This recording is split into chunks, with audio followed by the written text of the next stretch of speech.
welcome to Don't Kill My Character presents Superhero Shenanigans, a Mutants and Mastermind story starring a rotating cast of heroes sponsored by Green Ronin Publishing and Songcraft.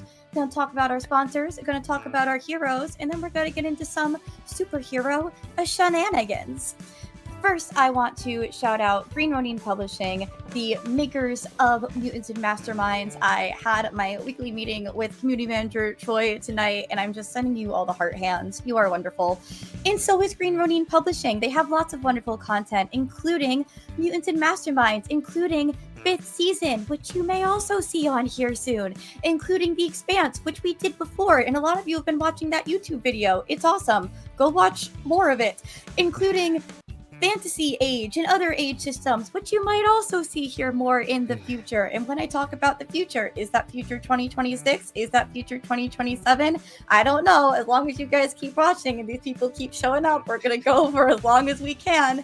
And you can play fun games and tell stories too with our code Superhero Shenanigans. This has been quite an ad. I'm sorry, Troy. Use our code Superhero Shenanigans on Green Ronin Publishing's website for 5% off anything on their site, and also to support our stream. And if you are hoping to get some freebies and you're watching on Twitch, you're in the right place, because if you go ahead and hit !enter once I stop chatting and set up the giveaway, because I'm realizing I have not done that yet. Again, we are coming in shenanigans strong. Once I let you know when, you can hit !enter in this Twitch chat to be entered to win Green Ronin Publishing PDFs. Thank you, Green Ronin, for sponsoring our shenanigans, and also future things that may not be shenanigans. Stick around. What you're also gonna stick around for is the awesome music on this stream, because we have 2 sets of awesome music. Right now, we have awesome music being played that was created by our very own Jackie, aka Mecha Ochre. And stick around, because hopefully we'll be able to actually release a bunch of this music soon, because there is like a lot of it and I love it all and I want to be able to share it with you guys. But until then, if you want to hear more of this music without watching Superhero Shenanigans, which you should want to watch that anyway, follow Jackie's band, the 629s, on Spotify. They're on YouTube too. Listen to how cool Jackie is at making more music. And the other music on this stream that you'll hear when we start playing our game and getting into the emotional moments is from the Songcraft bot. Songcraft makes it super easy through Discord for me to play music in a way that these guys can hear it, and so can you on stream. And all I have to do is match the vibe of the moment to the playlist, and Songcraft takes care of the rest. Thank you, Songcraft, for taking care of us with the premium subscription to your services. And for the rest of you guys interested in using Songcraft, check out their website, check out their Discord community. They have an awesome Discord community and are very supportive in there. Their developers are very active in there. It's an awesome place to be and see the awesome stuff that they do. Thank you so much, Songcraft, for supporting our shenanigans. Speaking of these shenanigans coming in tonight with a lot myself, I'm going to pass it around to my cast members to talk about themselves and the own shenanigans that they are bringing. So cast, tell me your names and where we can find you on the social media, just like username where you can find you on the social media, and then your character name, who you're playing tonight, and we'll talk about more of your shenanigans at the end of stream. Claude, you want to go first? Sure, I can take a swing at it. Hello, I am believe in you. Claude. I will be your game master tonight. My pronouns are he, him. I will be playing a lot of different characters, because such is the nature of the GM. You can find me at Curly Insane Guy on various social media, and I will send it to Sam next. Sam, are you picking it up? Yep, I got it. Hi, I'm Sam. Pronouns are he, him. I play Bertrum Blithley tonight. And then socials are Instagram at Sam Sarver Writer, Threads at Sarver.Sam, and Blue Sky at Comic Sam's 1. I'm all over the place if you want. Extell. Hello, that is I, if you can believe it. I am Extell. You can find me at Extra the King on all socials. My pronouns are he, him, as are my characters. Leo, aka Ember, the fantastic, greatest hero that ever existed on planet Earth. Yeah. My life. Okay. That's really him. Yeah.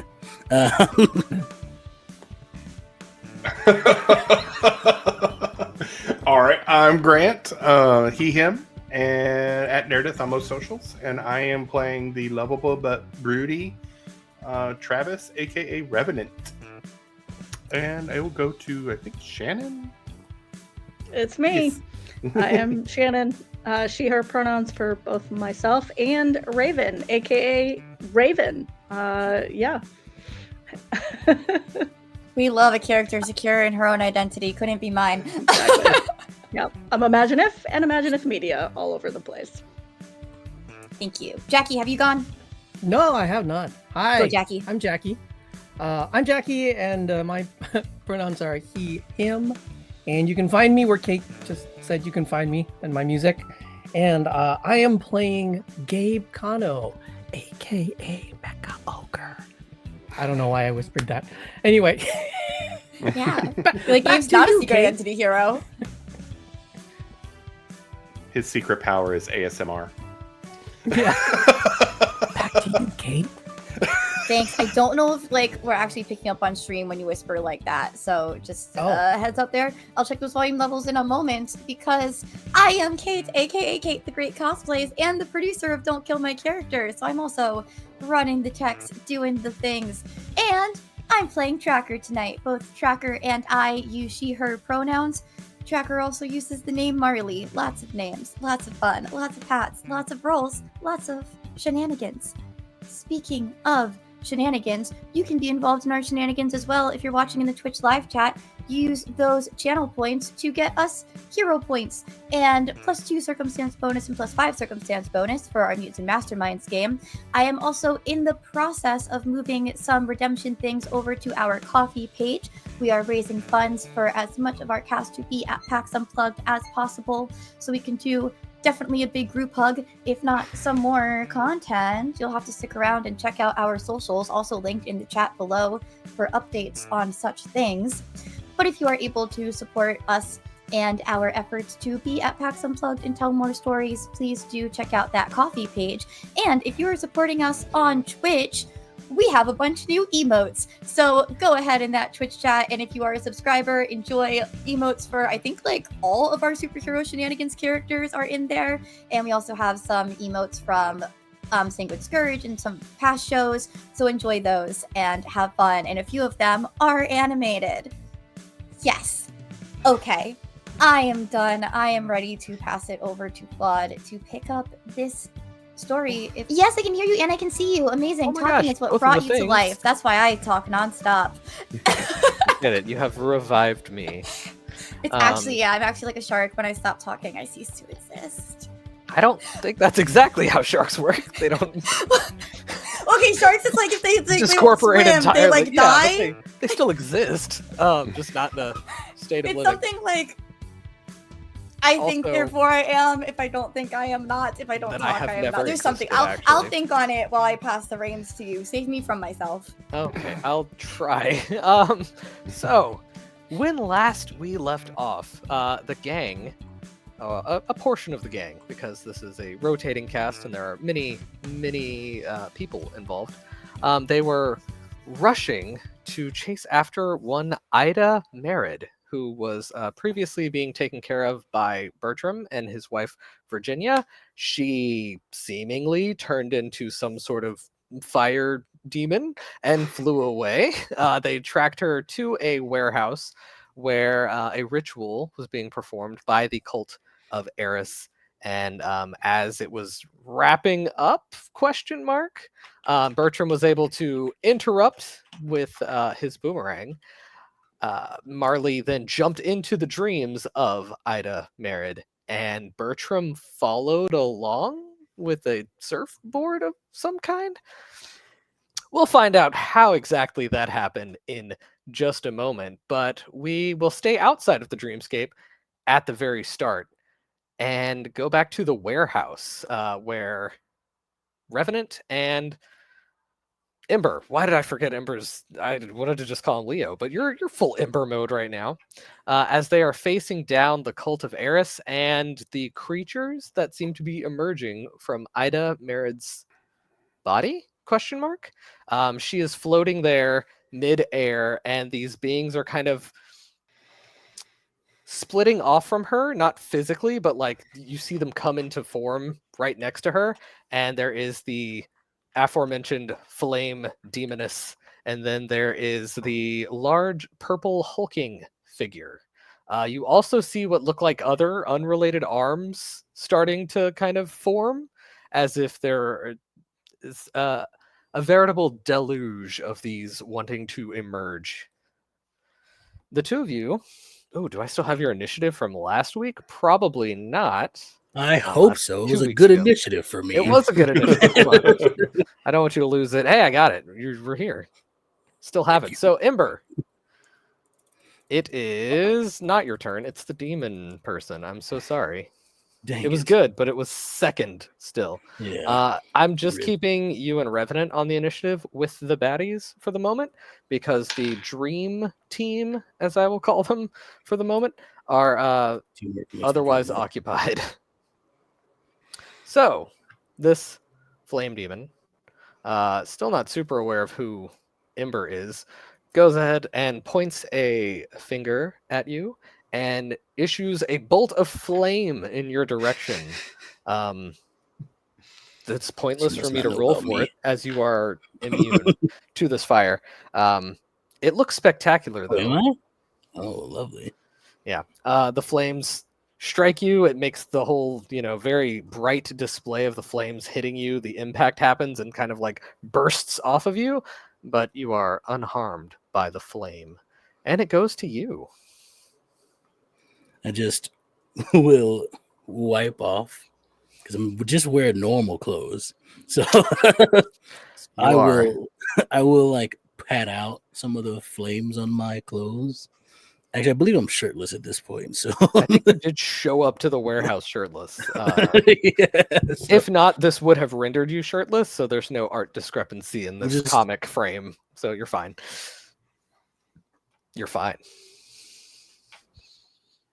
just pat out my pants, really, and then I'll say,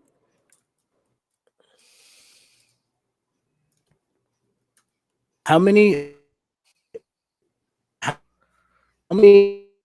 of them total are there? Like ballpark, you don't have to give me a specific. So there are 2 that are like actually physically like you can like 40. Yeah, you can see like 2 of what we're these looking at.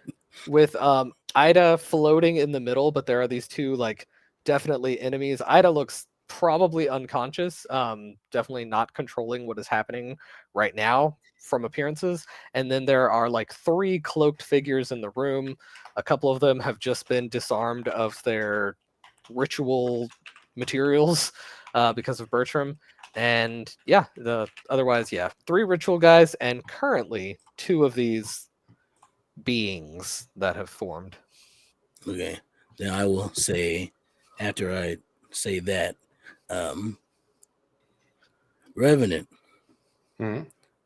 I'll let you handle the big guys, and then I will head off towards the minions, and punch at them. The soon to be filleted minions. Yeah. Sorry, that was bad. No, don't clap for that, Sam. Don't It was great. It was great. Don't bad. let them tear you down. It was I'm tearing it. I believe in You you. get a Sam point. I scoff I'm at gonna the all Sam out point. attack on this. Okay. So here we go. Oh, I'm gonna use that hero point that I have that we get every session. Feel free. If you had any from last session, because this is one continuous story, those did carry over. But I am giving you all one at the start of this too.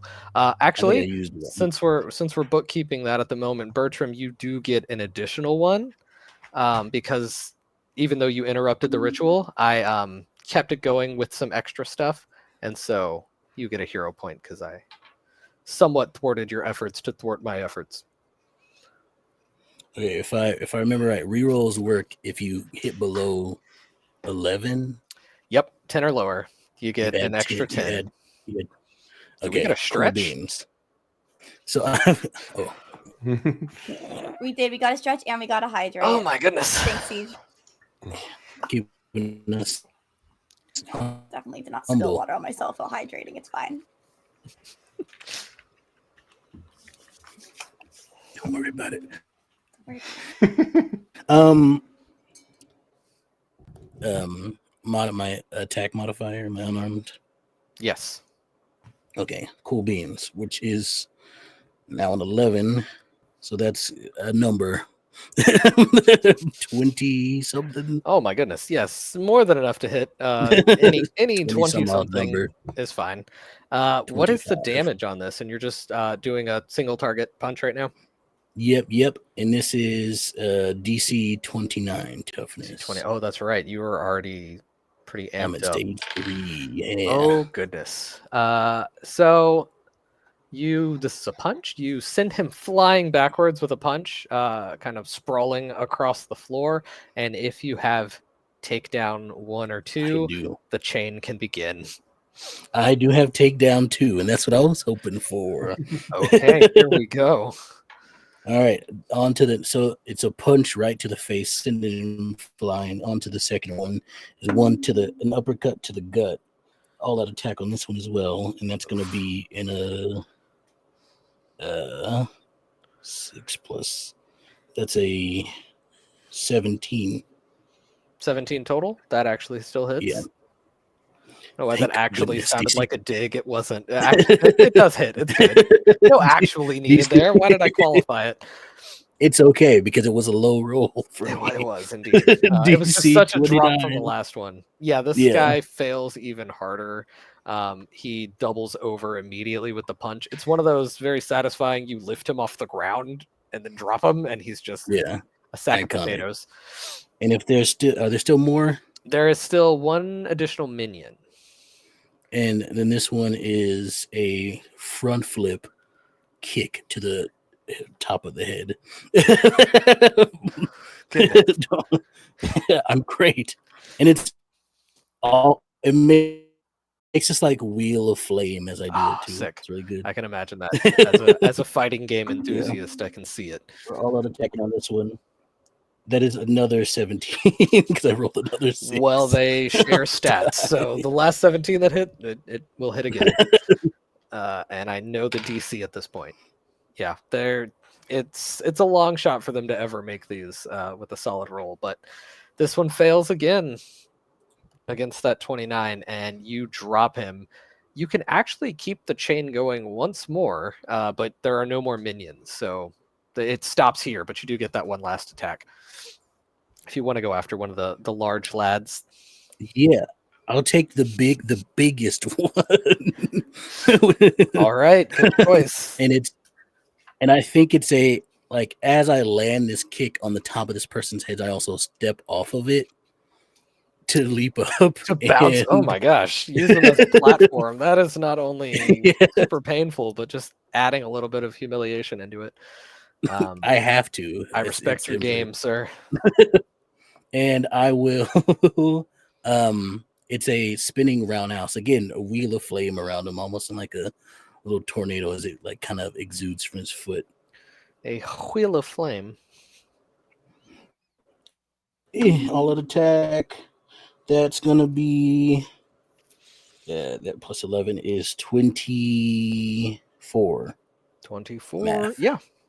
This large one, you will, I'll say, with how much you exceeded it, you can tell that like he is much easier to hit than even these minions were, as far as like how dodgy he is. He's a tank. He's fine with just taking the hits. Yeah.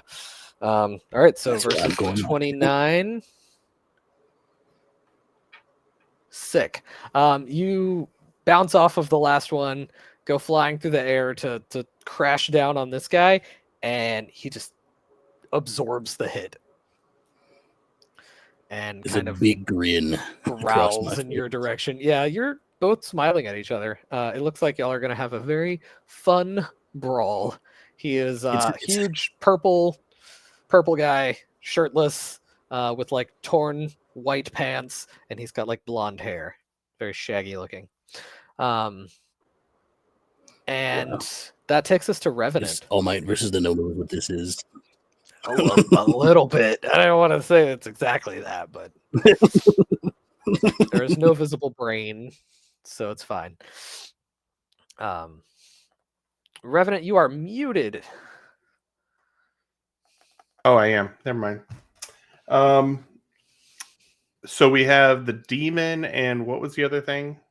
The big hulking purple man. Oh, those are the options. Yep. Okay, That's who's I left guess- currently. There are like kind of some that look like they're coming into being, but they're like kind of smoky and not fully formed. Not necessarily saying they couldn't be an attack target, but I'm letting you know that they are not acting in initiative yet, if that sways your choices here. Okay. So I will go for the demon. And I'll kind of look at her and go, even flame can be smothered by shadows. And I will do my startle. Okie doke. Which, let me roll my intimidation. And let's see. She's going to roll back with will, not insight. For reasons. Okay. That's a 27. 27. Yes. Not me checking startle for like the 90th time. Certain things It's a- have extra. It's all or Effect- nothing. on It's that all or one. nothing. That's what I thought. I was like, is this the higher degrees matter? Okay, well, then she barely fails it. All right. yeah.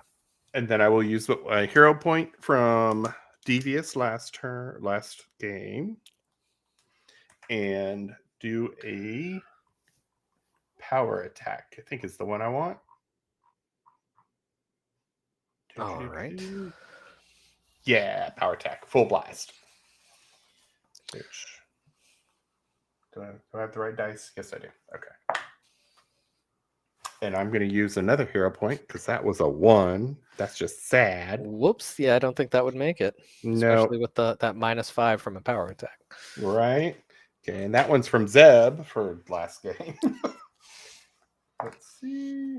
Much better. That's a 19 -5 plus 8. I can do math. That's 24. 24? Yeah, that hits. What is the DC now that you're power attacking? 32. Whoa. Okay. Oh, okay. Okay. You blast, and at the last second, she's got these black bat-like wings, and they curl in on her to add a little bit of protection, but you can see that like you literally blast holes into the wings a little bit with this. And she has certainly taken damage. To do another roll thing. Okay, cool. So she has survived it. And that takes us to our last currently on initiative, which is the big hulking purple guy who turns and faces Ember, because they're going to be doing that fun little trading blows back and forth thing. Do I capitalize on all the power or the all-out attack you made? Probably. I'm gonna power attack back. Love it. Yeah. I'm only going to shift it. Let's see. I'll shift it by 3. So he's taking a -3 to raise his damage. DC by 3. I might regret that because of my roll. So gross. With your half, My dodge parry is 1. oh, then he hits you. I was like, I got a 14. But if an 11 hits you, then fantastic. Yeah, that will do it. Okay, That's what you that is need. a DC 30 coming at you. Wild. Let's see if this goes down right. Oh, I feel like this is thematically fun. I got no, it was 16. I rolled a 2 on the die. It's bad. A 16. So you have failed by Yeah. a couple of degrees, almost 3, right? Yeah. Yeah, a little lower. You would have hit 3 degrees. So yes, you are at a -1 to future saves, and you are currently dazed as well. So you're limited to a move or a standard action next turn, not both. But you are in melee with the guy, so it's not like you have to move to punch him. And he does stick around, certainly. We take a brief pause from this scene, this little altercation happening, to zoom on over to our 2 heroes who were not with us last session. Mecha Ochre and Raven. You have been sort of caught up on the situation by Ivan. He was kind of coordinating things from the house. Whenever, sorry, am I hearing a meow? Am I going crazy? Okay, cool. No, I'm hearing that too. Do we have a Awesome. I was stream like, is cat? that mine? Is that mine? Oh, Oh my goodness. I'm sorry. Oh, what a baby. sweet baby. So I love her. I love her fur babies. they look so guilty. They were like, the shame. Was I too loud? Right? All good. So Mecha Ochre and Raven, you have been updated by Ivan on kind of the situation with what's been going down. Ivan woke up Revenant this morning to go check in on Bertrum because Bertrum needed some help, and then eventually a whole gang got together to go search for the missing Ida. You've been informed of the location. They're at a warehouse down near Yellow Brick Row, and I will just say that you get there. But if you want to describe your arrival and like how you chose to get there, we'll just zoom right into it and have you present, so I can skip some setup because I'm capable of that, I think. I think if you're cool with it, Raven will ride on the back of the bike. Oh, awesome. Heck yeah. And I'll let you describe that one. Yeah, go into detail on the bike and just the awesome rider of said bike. Oh, one of us. So You. Gabe has been telling Raven about this bike a lot.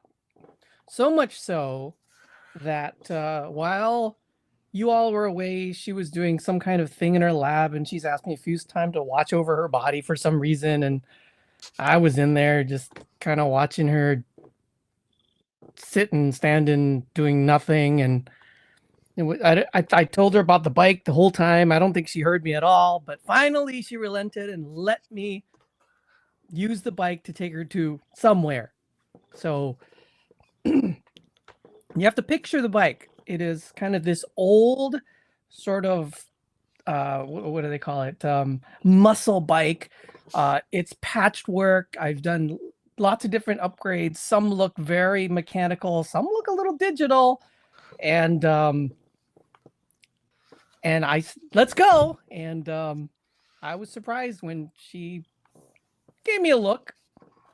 Yeah, Raven reacted immediately and was, holy crap, that's amazing. Why didn't you tell me it was this cool? Isn't it?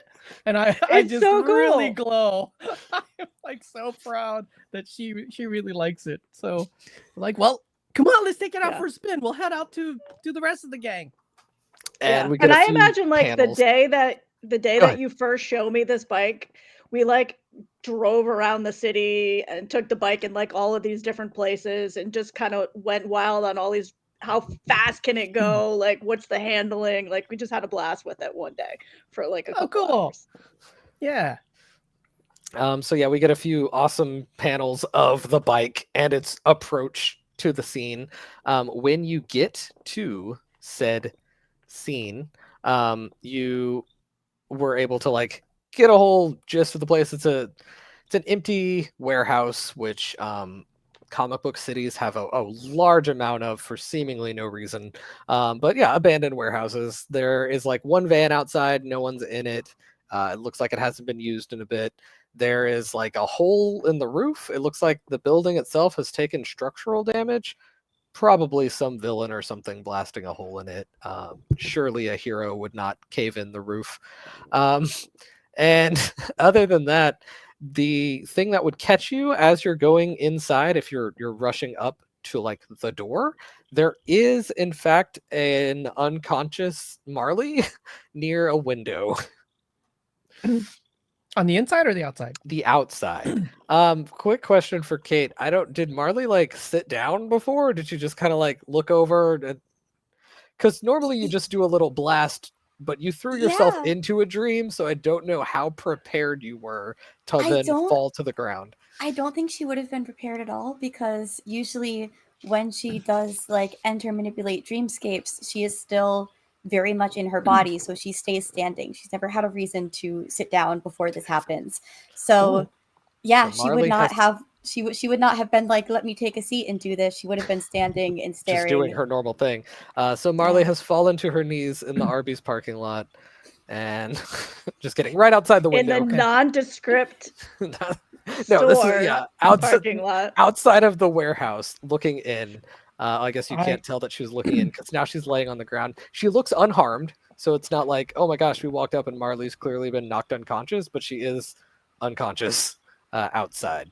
If Okay. you're on your way in, Do we see Bertram as well down there, or just Marley? that's a funny thing. So Sam, I did have this question for you because I wasn't totally sure last time. Did his body physically go into the dream space, or did his mind? And were you little? There's a lot of moving parts on a Bertram. I imagined Bertram's body is still up in like the crate/rafters that he was looking down from, and But he tiny? was tiny. Yes, he was. Oh my tiny gosh! I through hope they find you one day. one day. One So he's day. up in the rafters, just laying down. He's sitting down with a big helmet on his head.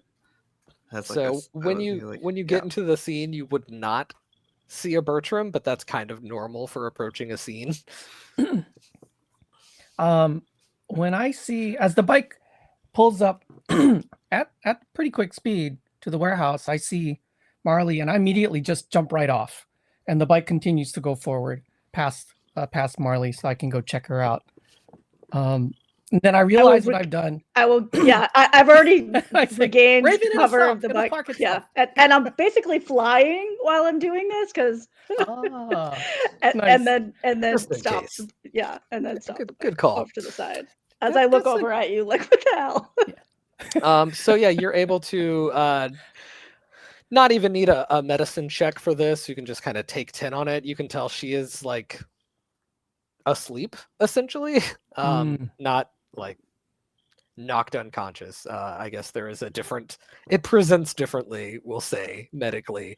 I don't know how these things work IRL, but she looks to be resting. Okay. Think we should That's get good. her off the street at least while we figure out what's going on. Maybe I could take her to the roof. If you The want roof to, has a hole in it, so be careful. The whole that. roof. The roof, someone dropped a good portion of the roof down into the warehouse. And it's probably still like sizzling. There's probably burn marks. Yeah, on there's the definitely edges of burn it. marks. There's yeah. There's a sign Yeah. on the pole Oh. that says Ember was here. There's a bit of smoke. You can smell like incense smoke because there Yeah. was like a brazier that was spilled also, and there's a lot of like fire and smoke in this area. So it's a pretty hot situation. Okay. I think I'll just turn to you and I think I should go up and see where everybody else is.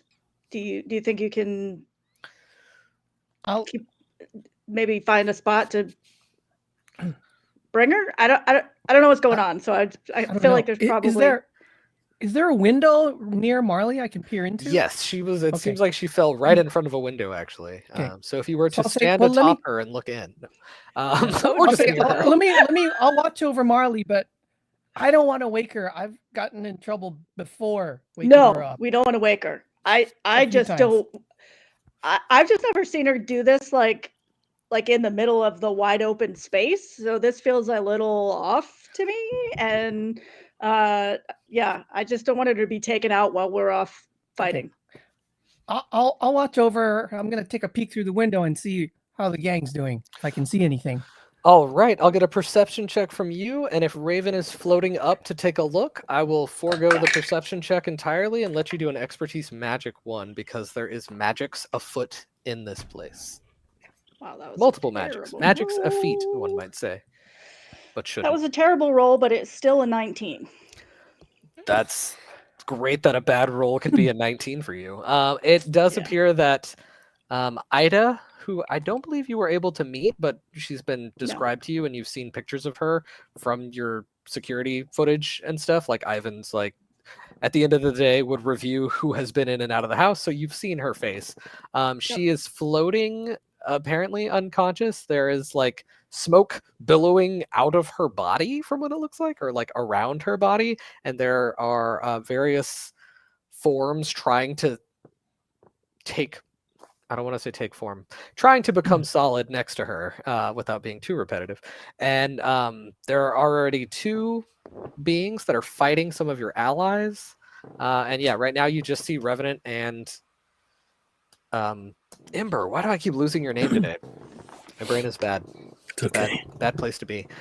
Mecha Ochre, you see much the same. You get a pretty good look at what's going on. There are some unconscious. At this point, you can kind of instantly clock who is a minion and who is a important villain to fight. You're like, look how they're dressed. Clearly, this is the minions. So there are a bunch of knocked out minions. And yeah, you can note pretty easily that you don't see Bertram at like a glance. But again, pretty normal for the situation. And Ida seems to be going through it right now. One of the arms that you see is like this Claude arm with fur. Much like Claude's arm. Sorry. And that's what you two see. But Raven, there's definitely some sort of magical ritual that Ida is like kind of trapped in at the moment. Okay. As I see this, I'm just going to kind of yell down to the two of you. What's going on with Marley outside? We're gonna say you said tracker, right? Like just Yeah, this is like a tracker. Shannon Tracker. slip up Yeah. and not a Raven. Cool. Yes, What's going on with it's- tracker? Thank you. Yes. Shannon is tired. And I yell through the window. I figured that was Hey, a what's Shannon going thing. on Thank with you. Tracker outside? Yes. And I'm As looking you at a see- screen with no cheat sheets of who everybody's name is. And you see Ember getting uppercutted into the solar plexus as you What's going little on? busy.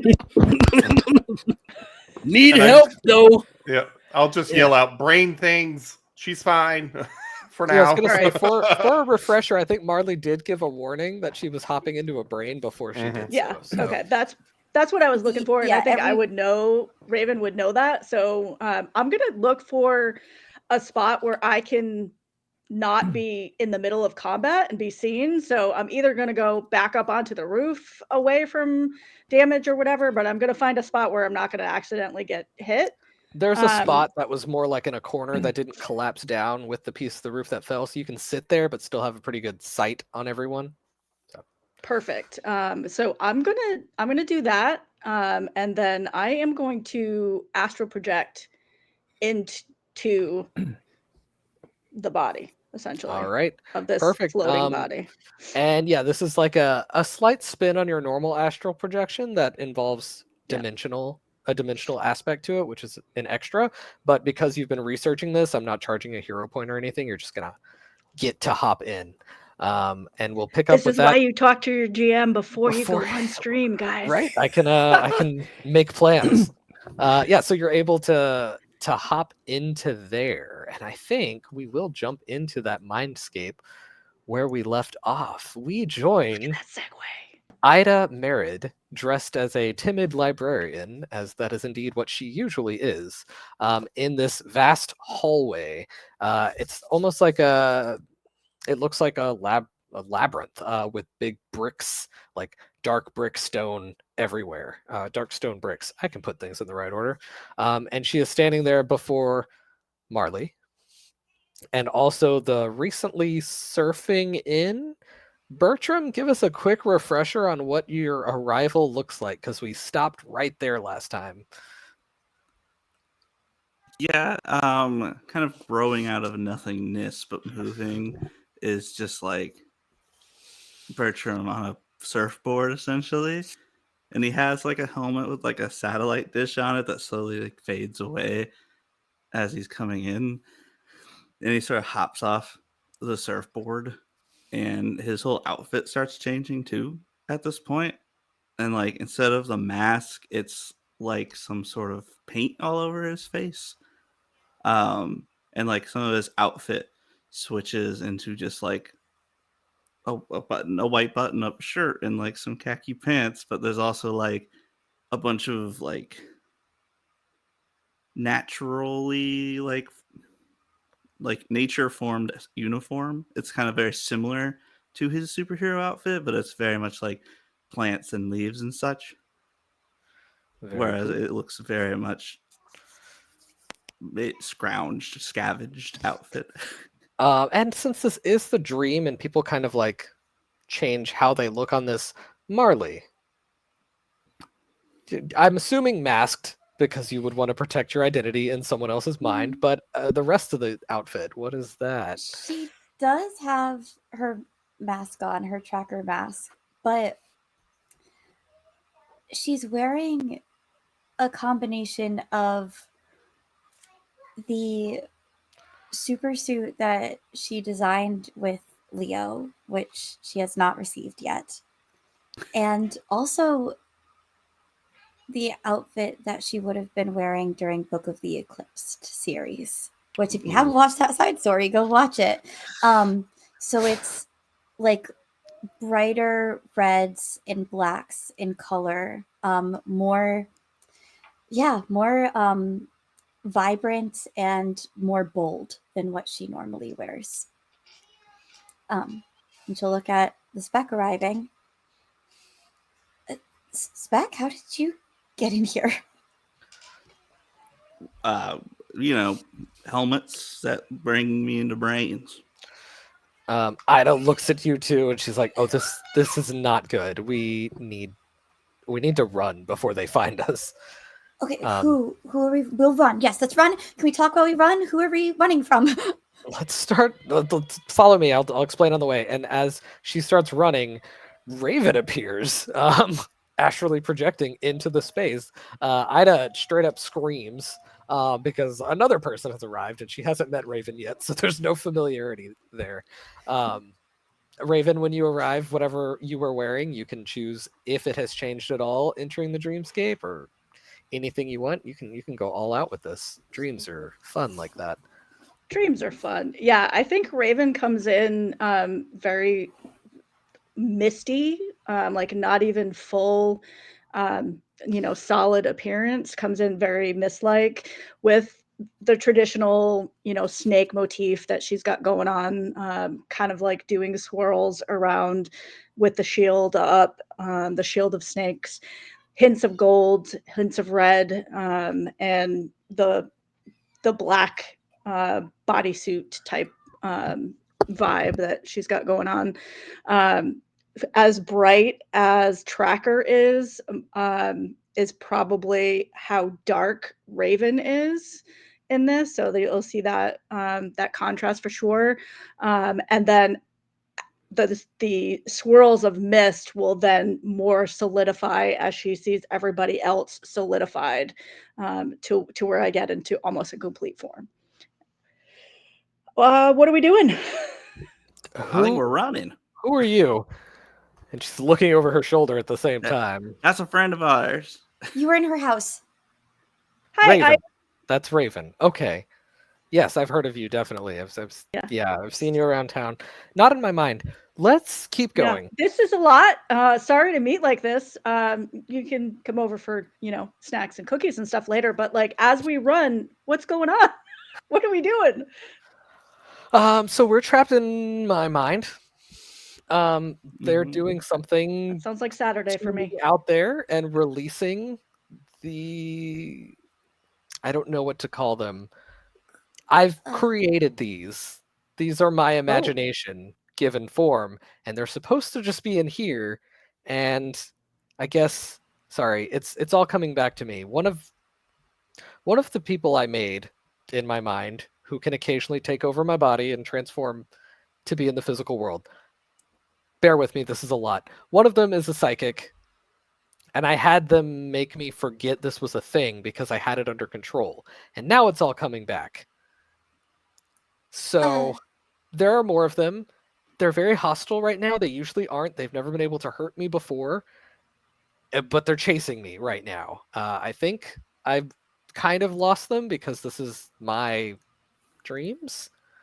This is all very, very different for me. My power's not worked like this before. Let's keep going. Let's keep going. Okay. I will have everyone, as you're trying to run through this mindscape, you know how it feels to try to run in a dream. It can be weird unless you're good at dreams, which many people are, but not everyone. I'll have you all roll will as you're trying to act in this place. So we're going to do a will check here. I will say, Marley, you get a +2 circumstance bonus Sweet. because dreams. And I think also Marley is trying to, while we're running, two things. One, see if she can influence this dreamscape like she's able to others. And two, see if she still has her group chat link to the people outside. Okay. I can answer the second one really quickly. If you get yes. a natural 20, I'm going to freak because I did too.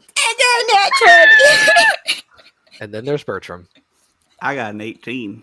That's pretty good still. Oh, that's still pretty good. That's fine, yeah.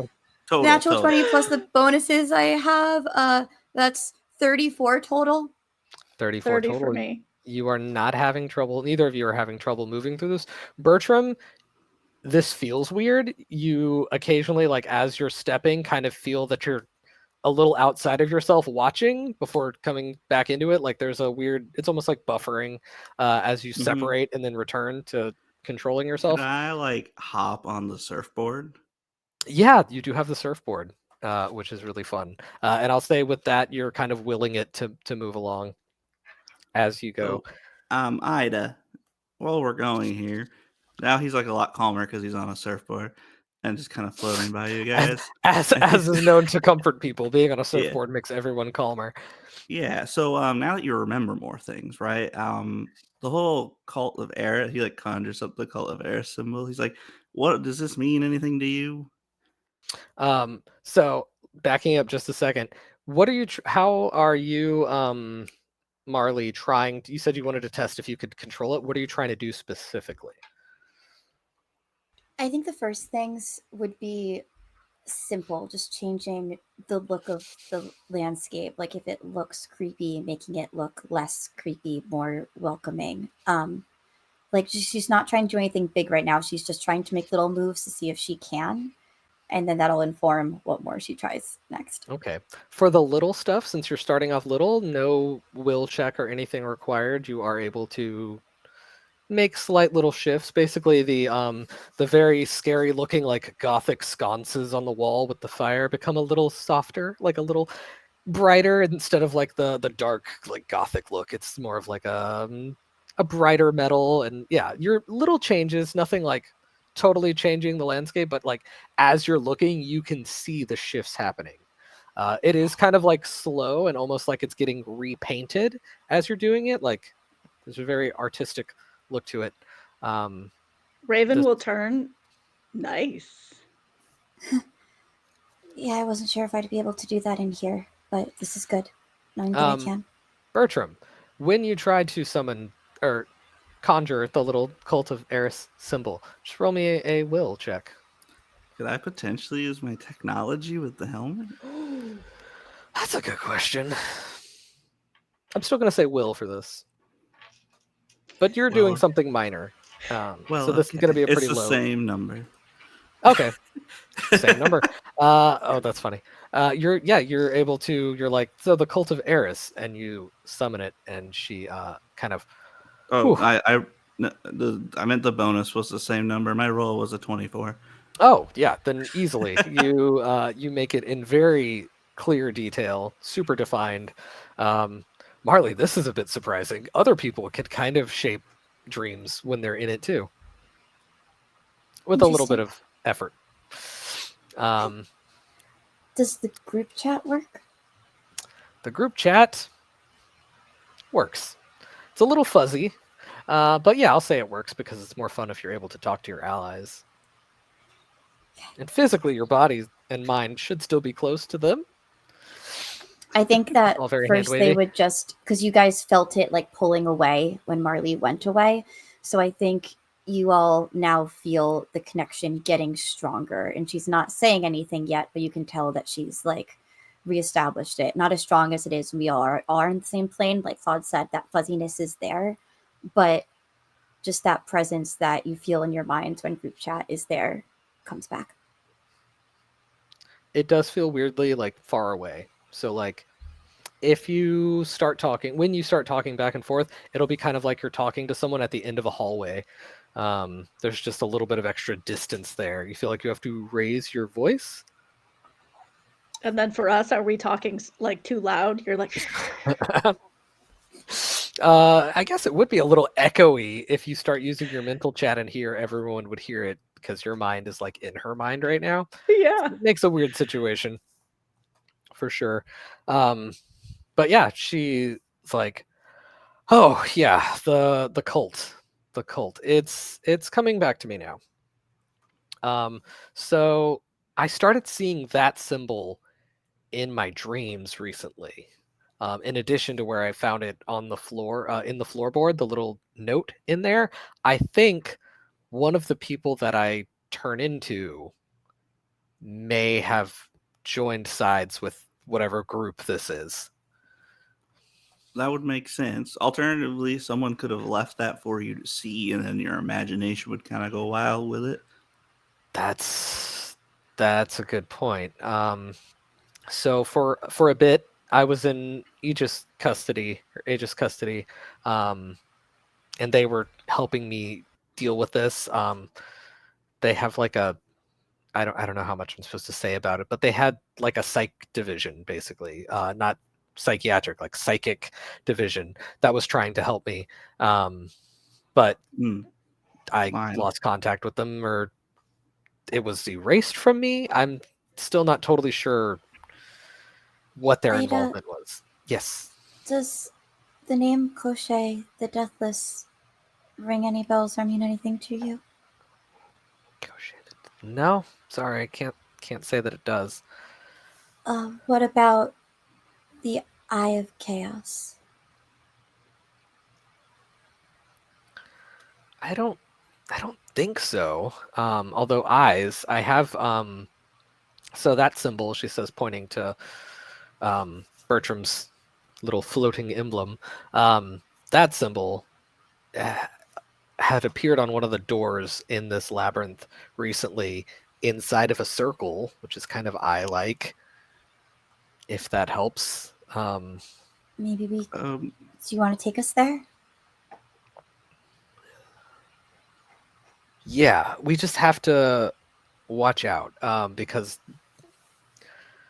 there's things roaming in here. Normally things that I turn into on the outside, but they're active in here. And it's very weird interacting with them. And I don't know what happens if they get rid of me here. We won't let that happen. They get the body. Yeah. Yeah. Okay. Kind of like a dial M for monster situation. So, do you know?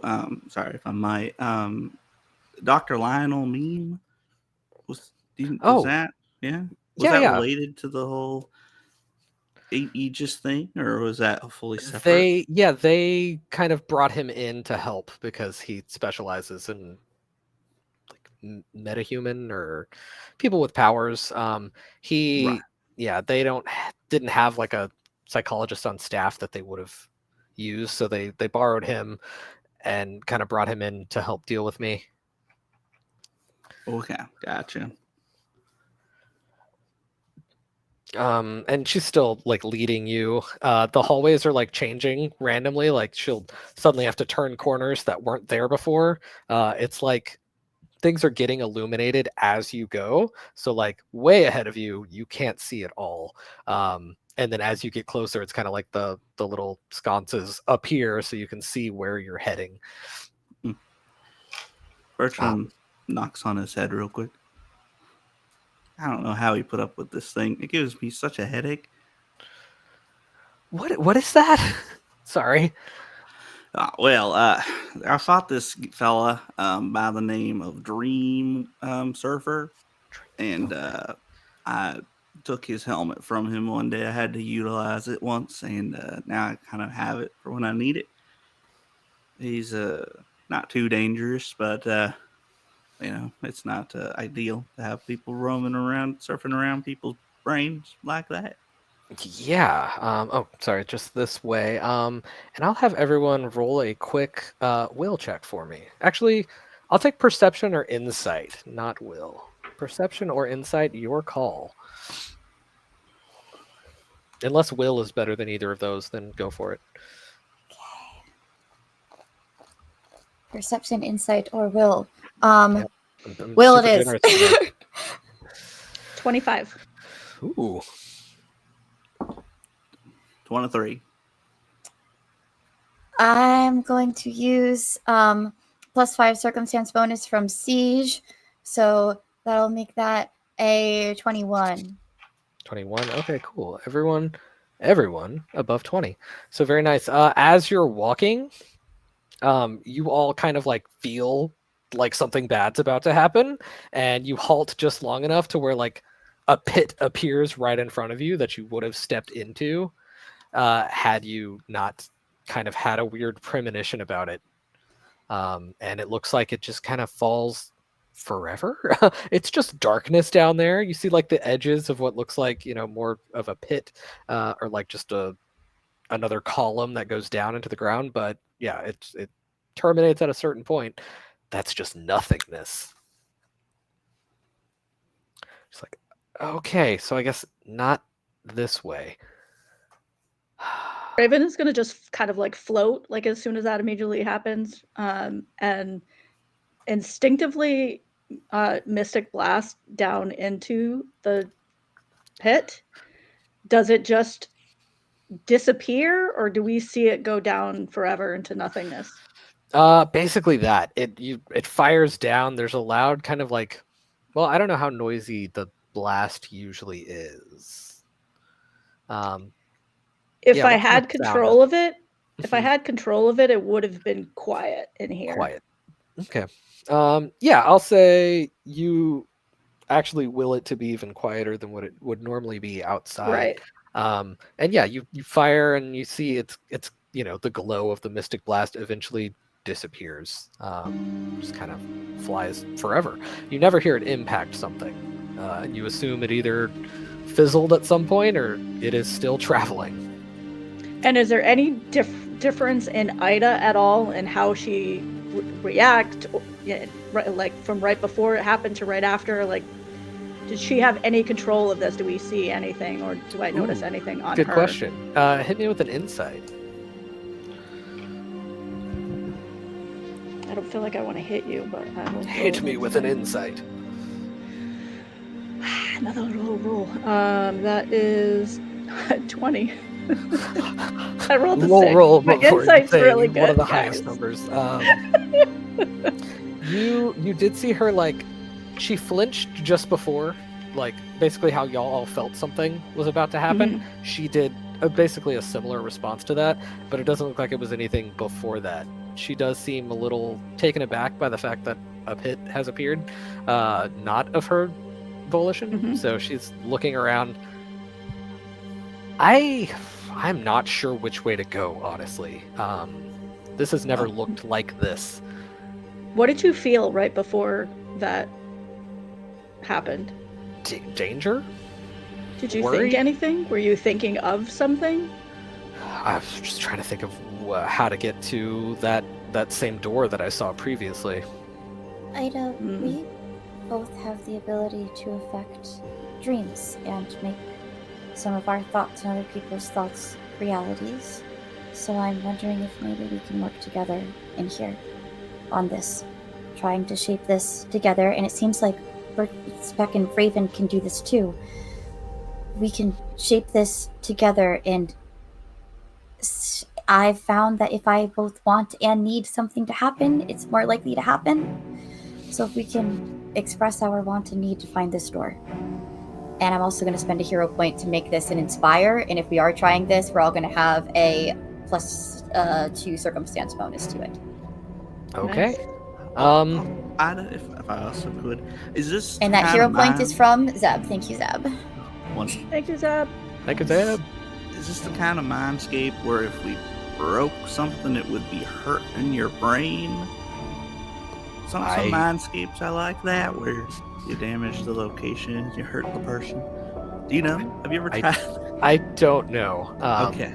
Again, it has never looked like this. I have weird dreams, but they usually aren't a giant labyrinth of doors where huge creatures. There was a demon lady who Aegis has told me I've turned into a weird demon lady before. Yeah, she's causing problems outside right now. Look, She's outside. That was the thing I wasn't super sure about. So there are doors that these things live behind, right? I found those doors open recently, different ones, and I think something is letting them out. And normally when they're out, I turn into them, right? We kind of switch places. I don't know where they are right now. And you're telling me they're outside of me? Yeah, there was a whole little ritual thing going on outside. It looks like a couple of them are all trying to get out at the same time. Oh no. But look, we're Do you not remember trying this to. ritual? I don't think what we should be doing in here is causing damage. I think what we should be doing in here is reshaping. Right. Yeah. If we can reshape what's happening in here and take control from in here, I think we can control or help them control what's happening out there. And Okay. as if in response to the word reshape, there's like a sort of shift in the hallway, almost like the hallway near you has moved, and now there is a door near you that doesn't have the Eye of Chaos symbol or the Eris symbol. It's just another stone door, but it lifts up, and there is like this gray werewolf creature. It has some similarities, like facial structure wise, to Ida, but it's clearly based on her, sort of like she imagined it, and it growls in your direction. Meanwhile, outside, the demon is up next. It will turn and blast at Revenant. Oh, come on, blasty person, do better than that. Not that I'm trying to hurt you or anything. Right. Does a 16 hit your dodge plus 10? No. Boo. A blast of fire shoots in your direction to no effect. We then go to Ember. Big guy is still in front of me, correct? Big guy is still in front of you, willing you to punch him. Very clearly, he wants to have a big punch back and forth situation happening with you. And the bruise, whatever he gave me, on my skin steams away because I do heal every round. Thank indeed. goodness. Shout out Regeneration 10. I'm going to shout out to Revenant. And I'm going to say, gonna need some help. And I will almost like heat up a little bit more. I'm not going to another stage or anything, but just heating up hotter. And so much so, I'm trying to create a little bit of steam around me. For if I can, to create using that steam to make more of a shadow, if I can, for Revenant to use. I think I'm picking up what you're putting down. Basically, the smoke or like steam coming off of you increases the size of your shadow because you have more obscuring of light in here. So I see what you're talking about. Definitely. So I'm assuming that's just flavor for something you're about to do with him. I'm doing a team move here. I love it. You are next to each other in initiative, so it's really easy to hold to act at the same time. It's literally will one do that, one man. little pause. Yeah. I will hold just for a beat to allow Revenant to do what he's gonna do. Do a thing. Perfect. Well, now it is your shared turn. What are you doing? I am going to see like the shadows that he's making, and nod, and I will use a hero point to alter my explosion attack into an obscure attack, Okie doke. so they can't see him coming. Gotcha. Very, very fun. Yeah, so obscure is a neat one where you just kind of drop it in place. So no attack roll needed, and they're in the area, so there's not much they can do about that unless they want to leave the area. So now obscured. What? I'm assuming you're leaving it to where Ember can see somehow? Yeah. Oh yeah, you can choose it as a selective obscure. So basically the shadows move where Ember needs to see. All right, Ember, what are you doing with your now obscured form? Mecha Ochre, your allies have disappeared into darkness. Whoops. I think Ember just says, "Good move, Revenant. I think we can call this one lights out." As I punch right at this guy's temple, like right there. Real tough, like. All right, go for it. Hit me with your attack roll, and his defenses are going to take a hit, as will his temple from the looks of it. Yeah, I'm all out attacking, of course, always. Every time, all day, every day. Because that's a natural 20. I think this is the first time I've critted in a long time. I crit on like a 19, which is wild. But yeah, that's a natural 20 for a total of 31. Whew, okay. What is the DC, the difficulty on that? Sorry. You say 31, or was that your attack roll? That's a 29 normally. Yeah. 29? Yeah, my attack roll is I hit for a 31. My accuracy, 29 DC. Okay, and now that is bumped up to 34 with the crit. You impact very hard. I will extra effort for an extra attack here. Okay. And I will, as if this guy's in any way stumbling or starting to fly in any direction from this hit, I will stop that movement with another punch to the other side of the temple. Okay, roll your second attack. I will say you get, without even needing to all-out attack, we'll give a basically make him vulnerable to this hit, just because he got hit in the dark and there shouldn't have been another attack coming, and he can't see it coming. So, yeah. And Alex is right. Yeah, Leo does cast punch, and it works. Oh, no. Lord Eyes don't exist. Can I re-roll that again? Yeah, go for it. Let me use the same one. There's an 18 on the die. I should have kept it. That's better because that's a 19. That's another crit for me, baby. What is happening? Okay, double crit. Interestingly, he wasn't staggered, but he was nearly staggered from the first hit. If he rolls as badly, then yeah, okay. He is staggered, very nearly knocked out from the second hit. He's at -2, and a second stagger will do it for him. He is stumbling backwards. Mecha Ochre, let's have you roll and join initiative. There's a number you're looking to beat. You just don't know it yet.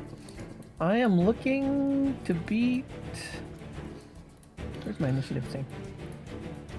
You've got a pretty good bonus, if I remember correctly. Can't find it on my character sheet. I rolled a 16. I think I have a bonus of 8. Yeah, it is 24. 24. You did indeed beat the number that I was shooting for. Yes. And actually tied with Ember. So I'll have you act now, if you would like. And next turn you'll be ahead of Ember and Revenant because he held to Revenant's space. Okay. Gabe's a little panicked. He's just seen them disappear and he sees a lot of motion, so he immediately transforms into Mecha Ochre. Yes, And, he does. Whenever he transforms, as is typical, there's this frame on the comic book page of kind of Mecha Ochre in this really majestic pose in his cyber armor, and he's about to do a heroic leap over the roof into the hole to help them, and he stops mid-prep and he clumsily looks down at Marley, and then he's kind of panicked. He looks around and he sees some flattened cardboard boxes, only slightly damp, and he kind of takes them and puts them over Marley, trying to hide her. Then he goes back into his majestic pose and he jumps and goes down into the hole. Excellent heroing. I'll give you a hero point for the hilarious visual that interrupted your big attack stance thing. That's hilarious. Love it. All right, so before you is a very injured purple man who has taken a bunch of punches from Leo. It's kind of this flurry of activity you sort of saw. It's all very blurry. He's very bright right now. And then you also see this like leather-clad demon woman with black bat wings. And what do you want to do?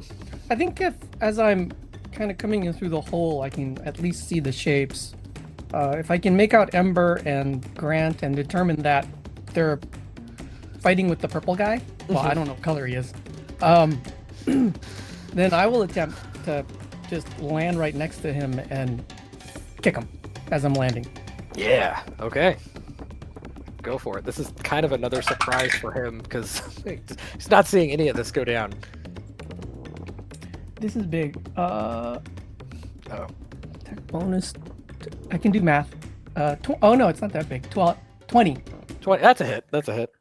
Okay. He's a pretty easy target just because of the size of him. DC 23. DC 23. Oh no. So, you strike him. What does it look like as you finish him off? Another stagger on there. Yeah, second stagger. Yeah. KO. Wow. So, as I'm kind of landing, I am doing this physically impossible sort of spin backwards, and I just totally give him a kick right in the chin, under the chin. Whap! And he goes reeling backwards. Right, he just got kicked or just got punched in the head twice going downward, and then you finish him with a kick up, and he falls backwards on his back. You hear the thump of him hitting the ground, but then if you look, he's dissipating into nothingness. So a couple of things are happening right now as we tick initiative further. Anyone who can see in the darkness would see, and I guess the readers can witness this if our heroes cannot. From the form of Ida, a sickly gray looking like hunched over figure sort of slowly takes form, and then from that one a bunch more burst out. So this is like multiple of these creepy gray sort of like zombie-esque characters. Meanwhile, in the dreamscape behind you, coming into form, is the large hulking purple figure that is just now regaining its physical form in the dream world. And I think on that note, I will take us to break. Hello and welcome back. I never know what you guys are doing when I switch the screens over. Hello and welcome back to Don't Kill My Character presents Superhero Shenanigans, a Mutants and Mastermind story of hijinks, heroics, heart and heroism. Nope, I did that wrong because heroics and heroism both. We'll figure it out. I'm just gonna launch us right back in after I give you guys a reminder, if you're watching Twitch live chat, to go ahead and hit !enter to enter our giveaway from Green Ronin Publishing. Thank you again, Green Ronin and Songcraft, for sponsoring our stream. Claude, back to you.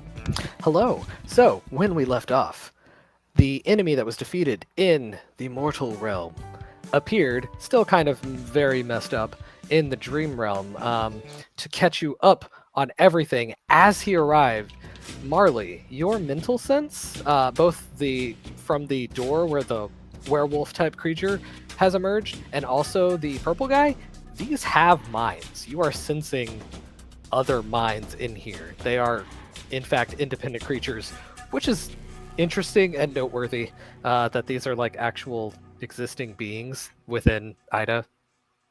Weird stuff. But yeah. This one appears behind you. The werewolf that appeared in front of you starts running in your direction, but like dissipates as it approaches you, and it has appeared in the real world. Oh.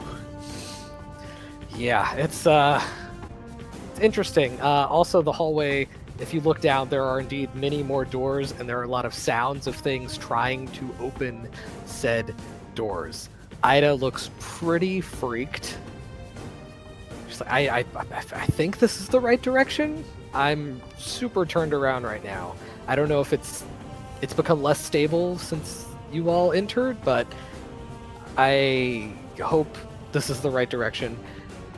And then she looks behind at the big purple one that's like kind of trying to stand back up, and she's like, that's gonna be a big problem. Raven is gonna start to like throw up mystic bindings and try to just hold that other one down. At the same time, she's kind of like half doing that, half paying attention, and then turning to Ida. What if those weren't doors? What if those were closed off brick walls or something? And then I'm gonna kind of like look at Tracker as well. Like, this is your expertise. You got any ideas? As I'm doing the thing. I have a theory. I'm with you. If we can trap them in here, then they're not outside. But let's maybe find out if they're outside. Group chat. You guys are all going to hear from Tracker. Hey, Raven, Tracker, and Speck are inside the dreamscape with Ida, who is herself. These monsters are not quite Ida. They're created by Ida, but they have their own consciousness. So, can you guys tell us who and what you're seeing out there? Because we're gonna try and trap them in here instead. Just defeated a big purple guy, babe. Hold on. As he says that, like you get that speech bubble, as you see the purple guy get bound by the mystic things, the mystic bindings as he's trying to stand, confirming that this is the same one. And then through Can you get him into his door? Can you think him into his door? I don't know if I see doors out there. I don't. No, inside here. Can Ida? Oh, yes, can we do that? Yes, okay, we can do that. If the purple guy's not there for you and he's here for us, we're gonna keep the purple one here. Good. Raven and Bertrum, you would see that Marley's face turned red when Leo said babe. Raven. Yes. Could you roll me a persuasion check at Ida? What's my persuasion? I don't even know. I don't know either, off the top of my head. Okay, so I rolled a 10, plus I have plus 6 for persuasion, so that's 16, plus the 2 that Kate gives me, so that's 18. Oh, yeah. And if I need to, I have another 2 that I could add. Do it. Add that too. I will add that other 2. Good call. Good call. 20. That's 20 was the aim. When you're like, maybe it's not a door. The doors disappear. Some of the doors disappear, like, because she thinks, well, what if they aren't doors? You can kind of use her to control it too, if you're able to convince her, is what it seems like. And I'll clock that with Tracker. Like, I'm just making eye contact. Like, you saw that, right? Yeah, I think this is gonna work. There are once the walls disappear, it's like, or the doors disappear, it's like, okay, cool. But one of them, you hear this loud crunch, like something is now just going to try to break through the wall there. Moving is probably prudent. I guess we keep running that way. I'm not sure what we're supposed to be looking for aside from a door, and things keep changing. Sorry. You're trying to search for the way, look for the way, make the way. This is your dream. Make it. Make the way that we're going the way that we need to be going. We can do this. You have all the power. It's like those, all those things you see on the socials where they're like, believe it, it's true. Maybe it's not like that, but sure, if that helps you. I can manifest a path. I got you. I think I can. I can make it happen. I think I can help you with it. I know I can help you with it. We can do this. Roll another persuasion check for her. Cool. Does Martha get her own inspiration? I don't think so. No, I think it's yeah. But hey, because everyone outside heard her talk and say, they like, let's also do this got thing. the inspiration. That's true. Yeah. And I also rolls. don't need it because I got a 26 total. So. Ooh. Okay. So. Can I also, just for flavor, because you don't really need it, but as Tracker was saying all of this, around Ida, I'm just gonna have like little sparklies and, little explosions, but they're quiet, but they're just doing their little thing all around Ida, like to empower her up. Yeah. Mm-hmm. Gotcha. To basically trick her into thinking she is doing more of a big thing than just shifting 100%. I like that. That's really cool. I'll toss in a +2 for that. Smart. So basically it has been these like straight hallways, and now there are like curves and winds, and she's like, let's follow the twisty way, I guess. We're not following the twisty way, we're making it. We are making the path to our destination. We're making this true. Yes. As you all begin running, go ahead and roll me those will saves again. As you try to move. 21. 21. 25. 23. 23. Okay. So I will say, as these things twist and turn, basically you're like running, and every once in a while you'll see like another path open up, and you almost like instinctively go that way, but you like force yourself to follow where Ida's like creating as you go. But you can tell that it's kind of like the mind itself, or the wherever you are, is kind of trying to divert your paths from where you're supposed to be going. Can Marley try like feeling this kind of the presence of like the mind we are pushing back? Can she take on some of the work of pushing against the nefarious element of this mind so that Ida can focus on making the path? Ooh, I like that. You're going to do a will versus will thing. And then, Bertram, if you would like to do a thing, because you haven't had a chance to do a thing, then do so. I just want to get everyone involved. So I'm rolling will. You're rolling will against this place's will. Okay, I'm going to use +5 from Siege because this seems important. I'm going to use a hero point to re-roll that as well because that was a 6 on the die. I hate that. The worst thing you could get with the hero point. I got an 11 on the die. Oh, 11. But plus my 12 will brings that to 23. Plus the 5 from Siege from last session makes that a 28. 28. I'm checking something real quick. And I'm also using a hero point from Alex from last session. Thanks for that hero point, Alex. Good job, Alex. I'm checking my notes, and chat is the hero of the day. Go chat, go. Sorry.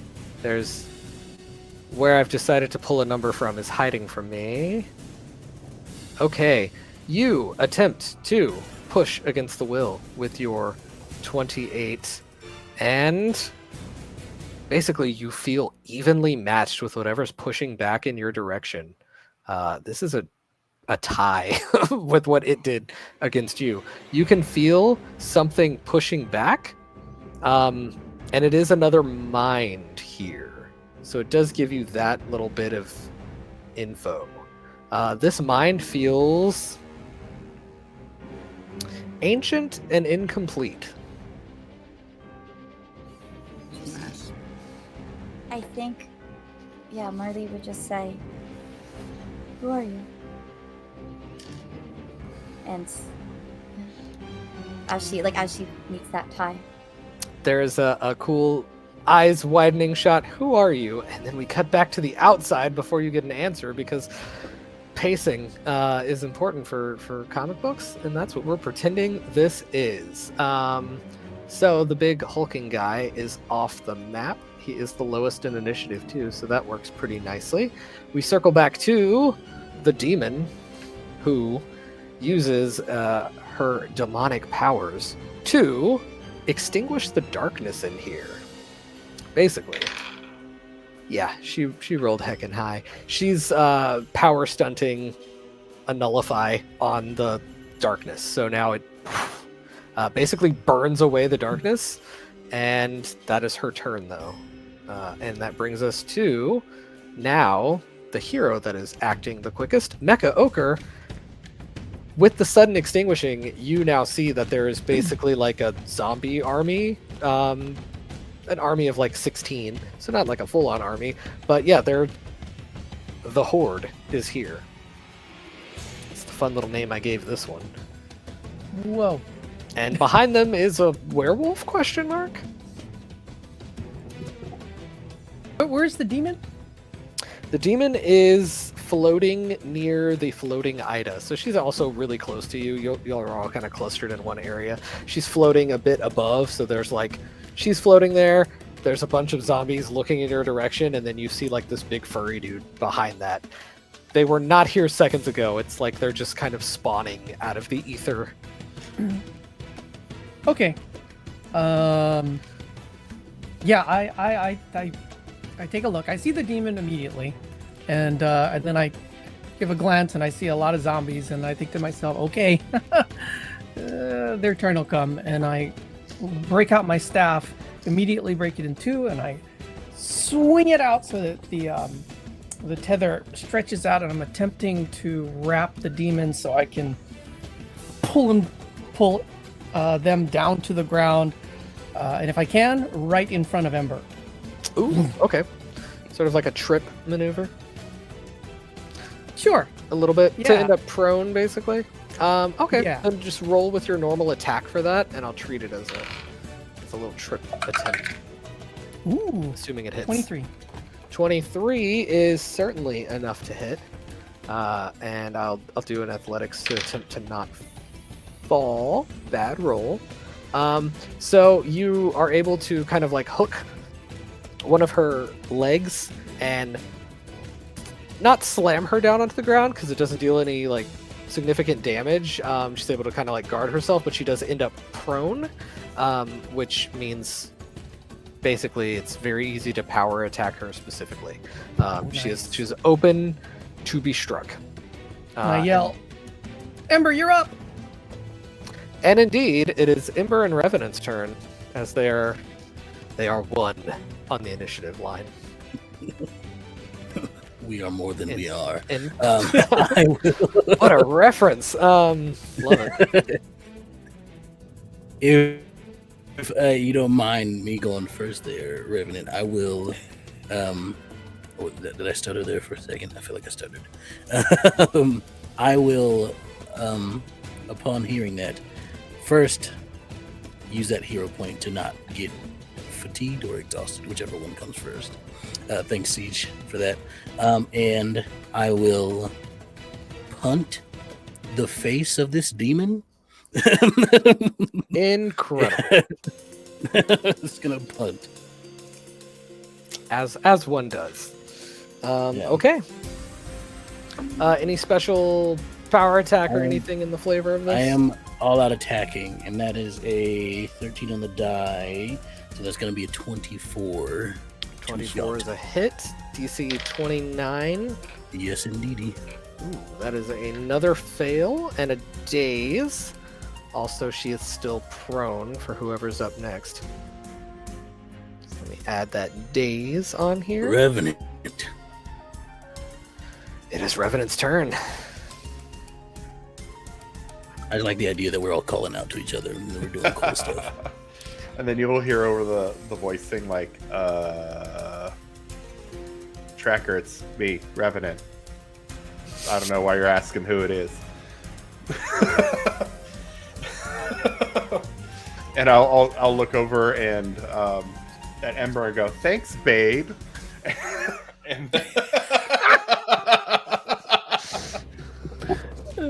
Is that over the group chat too? Yep. Those who can see, Marley face turns redder.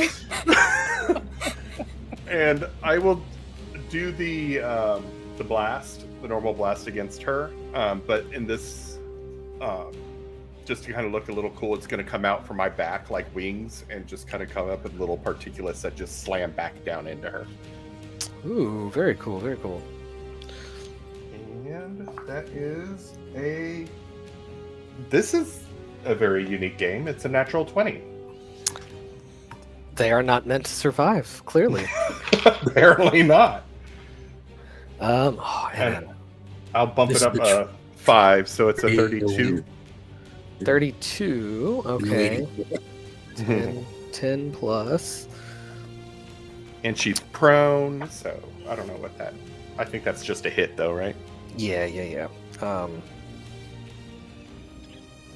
Finding her toughness, there it is. Okay. A fail by a couple of degrees again. She's at a -3. The daze continues. Somehow avoided a stagger.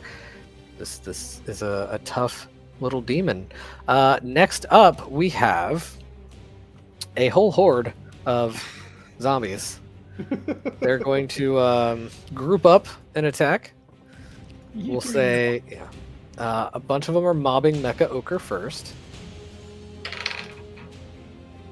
Okay, with a 17 plus 8, so 25 to hit your parry. Oh, and I got to roll right and add my parry. Mm-hmm.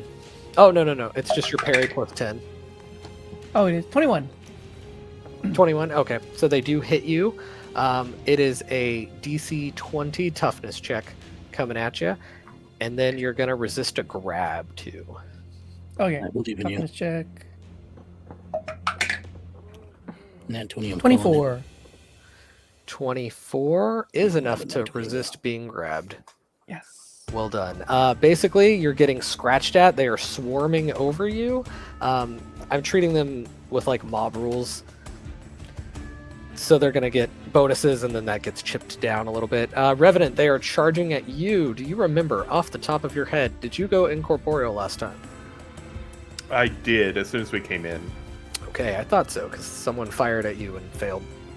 Yeah. These zombies do the same. They rush through you. I don't know why I rolled, because they can't possibly hit you, but I also rolled a nat 1 to reinforce the fact that they will not hit you. And then Ember, you've got a couple of zombies chomping at you. You're very easy to hit right now because of the all-out attack.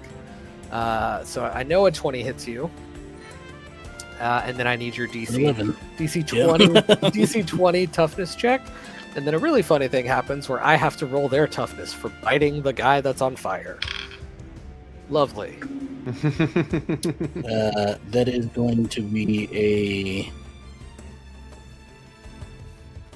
21. No damage coming at you, but basically 3 of these zombies like jump onto you, and one of them like chomps onto you very unsuccessfully and then burns away completely. Oh. Sorry, I'm hot. Also, who's who? Can't take the heat. Who's who? Lovely. The werewolf will run up and try to scratch Ember. He's really accurate, but not very strong. Let's see how this goes. A 26 hits you, for sure. Yeah, that's really all he's got going on. Roll me a DC. Is this also a 20? Yes, it is. DC 20 toughness check. It's just not high enough. I need to power attack with him. That is going to be a 23. 23. He is unsuccessful, but does not burn away, thanks to a nat 20. Also, he is much tougher and not a minion, so he wouldn't die instantly.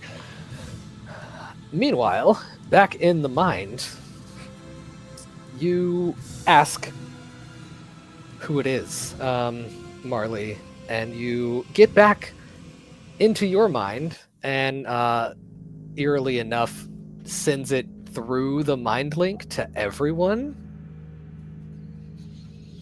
Why, an aspect of Eris, of course. An aspect? A shadow, I suppose you could say. A servant? Wouldn't go that far.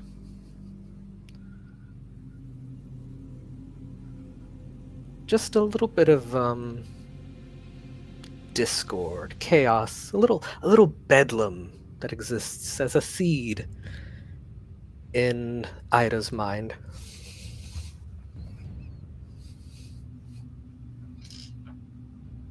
Do you like what I've done with the place? Well, it's certainly interesting. Oh, not this mind dream area I'm talking about. I mean, Ida, the unwilling servant, or the unknowing servant, I think I had my cult calling her. Or Eris's cult, I guess. I'm not really Eris, but now she's a little factory for servants for me, creating these little minions that I can send out into the world. Are we all hearing this? Everyone's hearing this, yep. Well, it certainly can't be very effective for you to be working within the mind of another, especially a mortal. Oh, yes, of course. I mean, Eris wouldn't do that. So she just made a little shadow. I'm a spell effect, but aware enough to have this conversation. A sentient spell effect. Oh, gods are capable of so much. It is a little hurtful knowing I'm just a figment, but I am just a bit of her power, so it is what it is.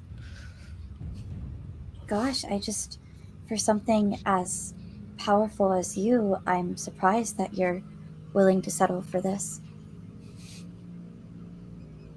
Oh, this is plenty. For now.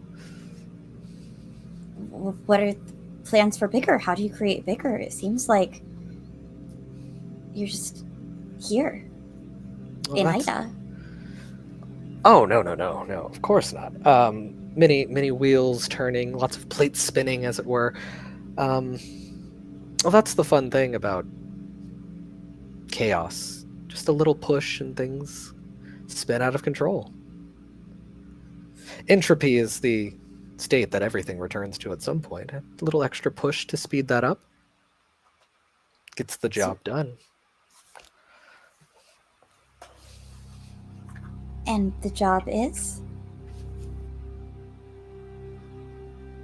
Unraveling everything, of course.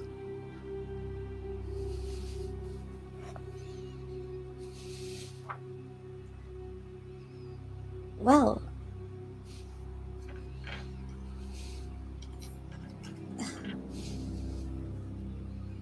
I don't know. I don't think that a being as powerful as you and Eris should be just sitting in a mind like Ida's. I think that there must be bigger things for you. And I'd like to talk to you outside of here. Oh, to talk to Eris herself. Afraid you might not be quite at the level that she would notice yet. What about you? We're I'm talking at your level. Are you? While this conversation is going on and they're distracted a little bit, would Raven be able to go like almost incorporeal and float up? And what I'm looking for is if I can tell where this is happening, like if there's an activity of this brainscape that we're in that seems to be more active right now while this conversation is happening. Interesting. Yeah, roll me a will check. Only because this is one of your powers and you can normally use it, but you're already like projecting into this mind, so a second projection is like it takes effort. Okay, I rolled terrible, so I'm going to use a hero point and re-roll. Fair. And I rolled the exact same thing again. Do I have 2 hero points or 1? You have just the one, but what did you get on the 14. second one? Total? 14. Yeah. I think you still have trackers +2, right? Well, Is that oh, you still in do. effect? Yeah, But Oh, I also do. the- So 16. But also with the hero point, if you rolled less than 11, you add 10 to the roll. So whatever's on the die, if it's 10 or lower, you'll add a 10. Yeah, so I think the hero 26. point. Yeah, the hero point. Yeah, definitely I saved totally know how to play this game. it. Of course. No judgment, please. So how this world has been, like, as you're traveling through, where you're going and looking has been lighting up. When you float up, there is like the darkness of the other corridors that you haven't entered yet, but there is a space that is now lit up because activity is happening there too. Because of this back and forth that's happening, you do see where it's coming from above. Would I have enough time while all this is happening to also kind of come down and verbally, I don't want to do this in my mind, I want to verbally tell Bertrum or Speck what I found, and I'm just gonna kind of like go like this and like float up into the air and point over to the area where it's going on. Bertrum, you are made aware.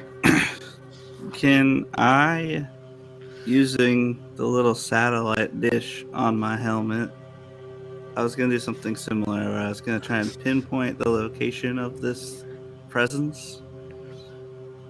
Yeah, roll me a will check for this too.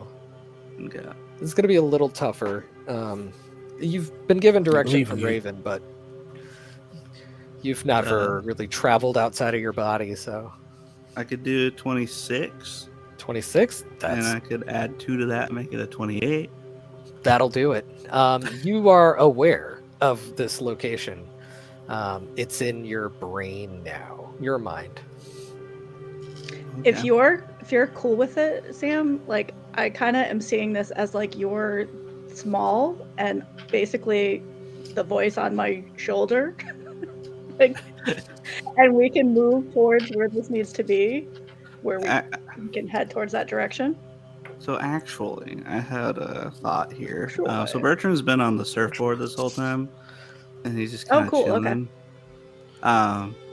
My thought, using the pinpoint, with you kind of directing me, Bertram pulls out his boomerang, which I think reacts a little bit differently in this kind of environment, especially with the seemingly magical presence here. And since you're very magic-y, you might get the sense from it. The boomerang, which it hasn't been as obvious now, has like an anti-magic, anti-supernatural like metal that it's made of. And using that guidance, he kind of backs up like he's going to start throwing it in that direction. And I think those in here would hear another voice come in and say, "You have to promise me that you'll do whatever to save them, to save everyone." And then I'm going to try and essentially make a hole for my boomerang. And I could use a hero point here, or 2 if need be, to throw it and then meld the environment around the boomerang so it goes right to the source of that magic that's still lingering here. That is very interesting. Yeah, I'll definitely take a hero point for that. And I'm also going to have Raven roll too, because y'all are kind of working in sync here. So I'll get And I will still have checks. your inspiration, I think. Yep, this will be the That last last. use of the inspiration for the inside people. The outside people get their one roll with it in a second. If you'll allow it to, Raven will kind of like come behind the what the boomerang is doing, like seeing what's happening and do like mystic constructs along the way to make sure that nothing disappears. Yeah. Helping create a hallway like through this. Yeah. Very cool. Very cool. Ooh, 19. What am I rolling? Will. 29.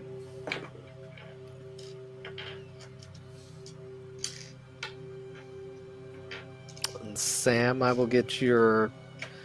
I want a will and then your boomerang attack roll.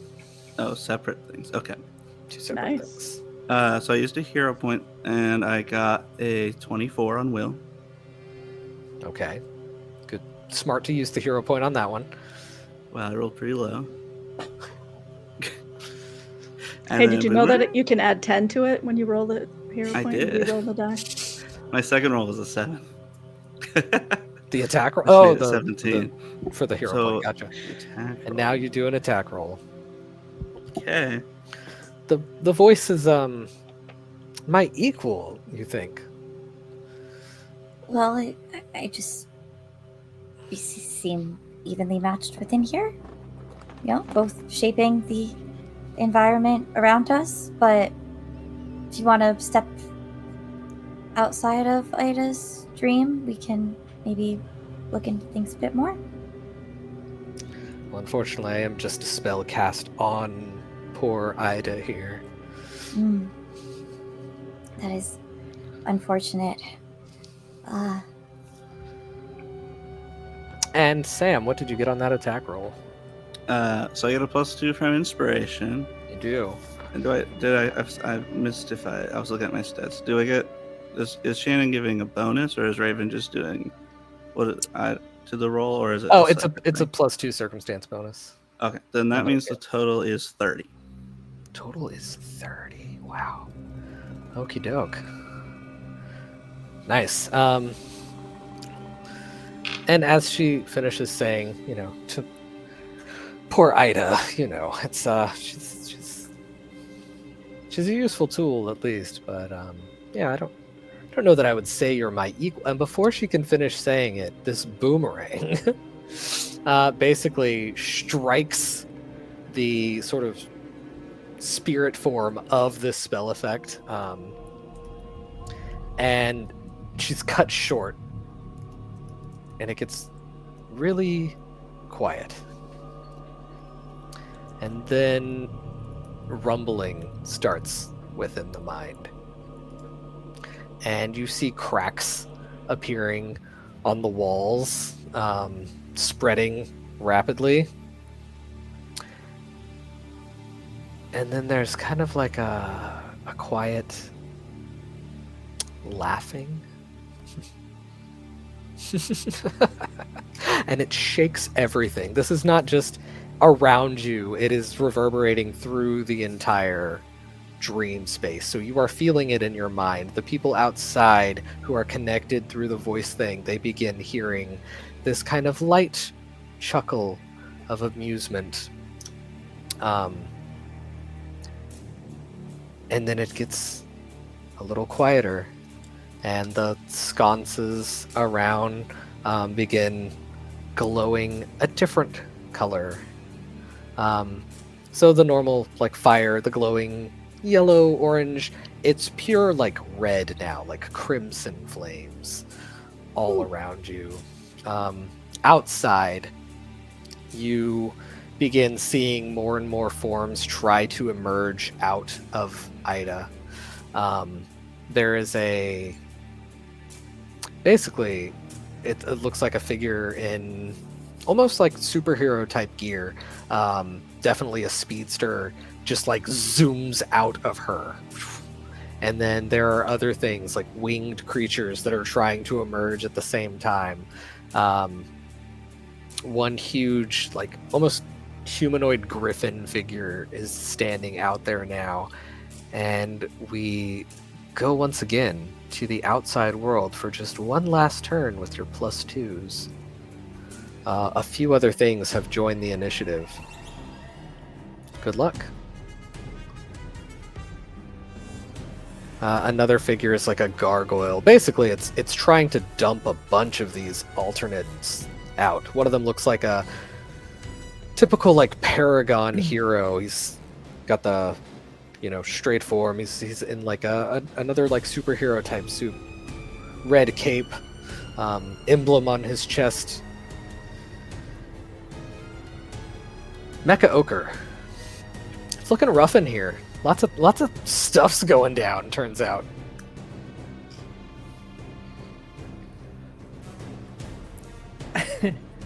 Okay. I'm still surrounded by zombies, I imagine. You are still surrounded by zombies.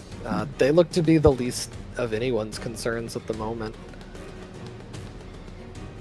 I am going to attempt to leap and take up, hopefully, a position alongside Revenant and Ember at this point.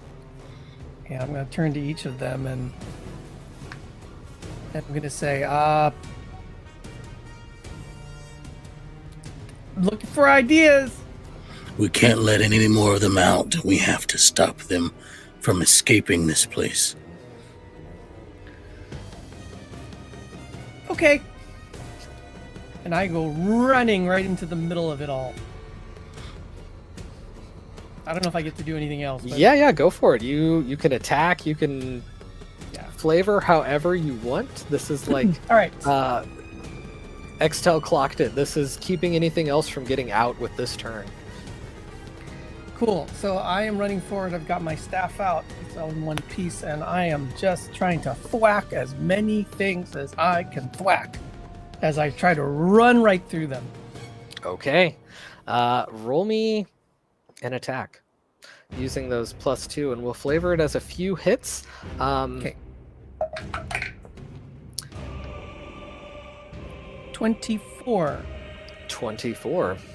You rush in, you're able to smack a few zombies like back and forth, and then this huge griffin thing, which looks like it was like basically bracing itself to take flight out of the big open hole in the window.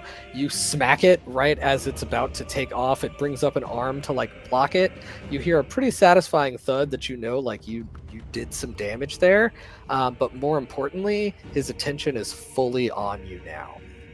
I will say, have a hero point for being a great hero, but also getting to this position to get to him, you took like 3 scratches from the zombies fighting through.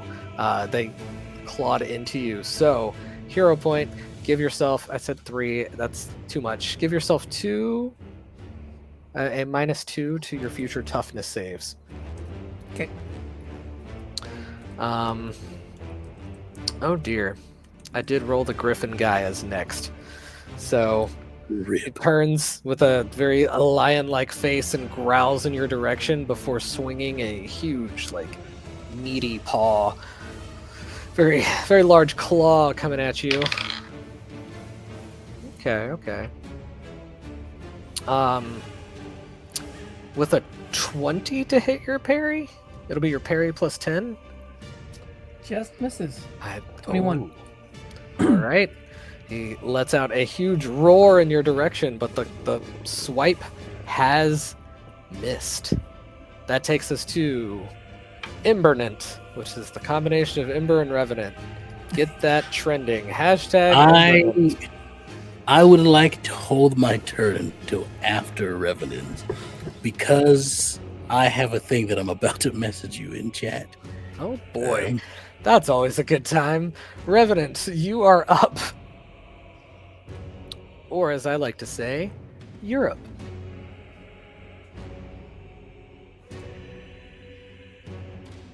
What do you want to do? Grant, you muted? Yeah, I just realized that.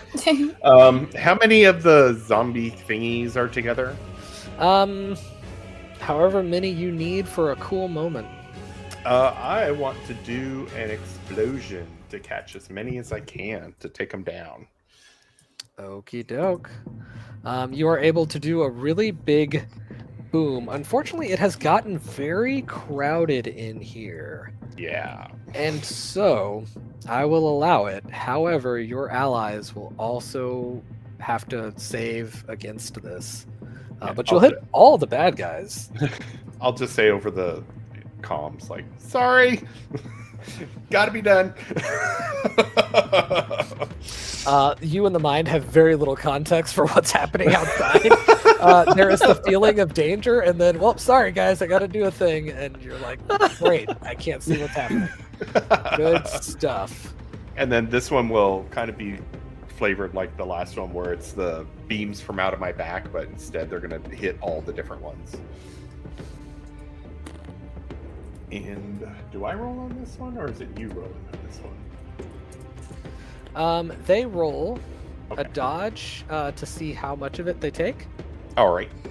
and yeah, that's where that. Let's see where it goes. I'm just gonna do the big ones. The zombies will fail this because I have so chosen, but also the big ones, unfortunately. Wow, the demon is the only one who makes the save, which is hilarious. She is. She's one of the few that has art for this character, so that works out pretty well, actually. And now the toughness saves. Griffin guy is tanky AF. The zombies are all gone. Ooh, and so is the Paragon, looking like a big old, basically Superman ripoff. Just showed up and looking like he's ready to absolutely wreck everything, and then I nat 1 on it. So he Wow. Nice. And with a big boom, the ones that are taken out, which isn't all of them, and you see that more are probably trying to emerge right now, but you see that they fade out of existence. Bad news for the dream people. These are appearing everywhere around you. There is now a horde of zombies also in the area as things are dark and scary and just real things are ramping up. Ember,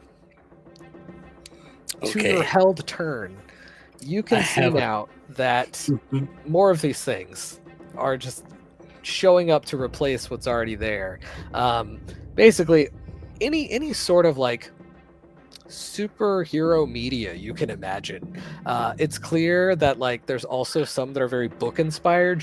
She's a big reader. Part of her imagination is like there are sparkly vampires here that are coming into form. There's also like what look to be almost like Power Rangers, very similar. There's some that are vaguely reminiscent of Mecha Ochre. It's possible she reads a comic featuring him. And it's gonna be a problem. What is Ember gonna do with that held turn? I have a thing. I have read the thing, and I will allow it. Okay. Go for the thing. So I think I don't think this is a 1-to-1. I think everybody can hear it, probably, and Ember will. I'm blurry. Right. Ember will speak to Tracker in his mind and say, "Oh, okay. Love, I think I have to do something kind of reckless. Just promise you won't be mad at me, yeah?" Stay safe. You're gonna stay safe, yes? I'll do my best. I won't be mad at you if you're still here. So, I'll do my best. I love you. I love you too. You don't have to do something crazy. Like, we can figure out whatever's going on. We can figure out something else. Happening here. There's too much happening here. If they get out, then the entire city is at risk. It's my fault. It's my fault that they're getting out. It's my fault that you're dealing with that. No. Don't do that, please. I'm sure it'll be fine. And we'll be laughing about it later over ice cream, although it melts a lot when I eat it. Just, please. And I think at this point, you let me know if I can do this. I'm trying to give it to everybody. Yep, that's what I figured. Team, That's what I was entire going to do. team. Yeah. So I think everyone feels this warmth well up from inside, like from the pit, like from their core, and radiate out towards their extremities. And it's just very comforting, it's very like confident in strong warmth, and it begins to heal you and make you feel stronger. And maybe you are stronger. As Ember starts to burn up, kind of.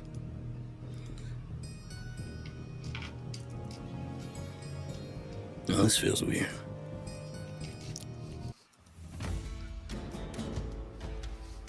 And that's what I do. And as you do so, everyone, you feel the warmth welling up in you. Marley, though, especially because of how connected you are to Leo. You've never felt this in your connection, but like the heat of your emotion and everything. Anytime it's like you've connected to him, it's like whenever you're cool and you touch something much warmer than you, you know? For the first time, briefly before you lose connection with him, Ember feels cooler than you. You are the warmer side of this connection. And that has never happened. You also lose the connection with Leo in that instant. As he is unconscious. Yeah, everyone else is still connected. You can feel they all right now carry with them basically a piece of the fire that usually is his emotional like self.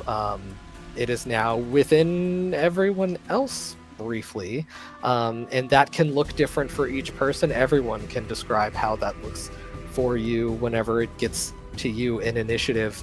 But we are going to hop back into the mindscape where especially people might take on a physical change with this boost from Leo. We are treating this as like your last few moments both of the session and in this mindscape. Surrounding you are the creatures that have been felled in the real world. Things are dark. You are still hearing the walls crack around you.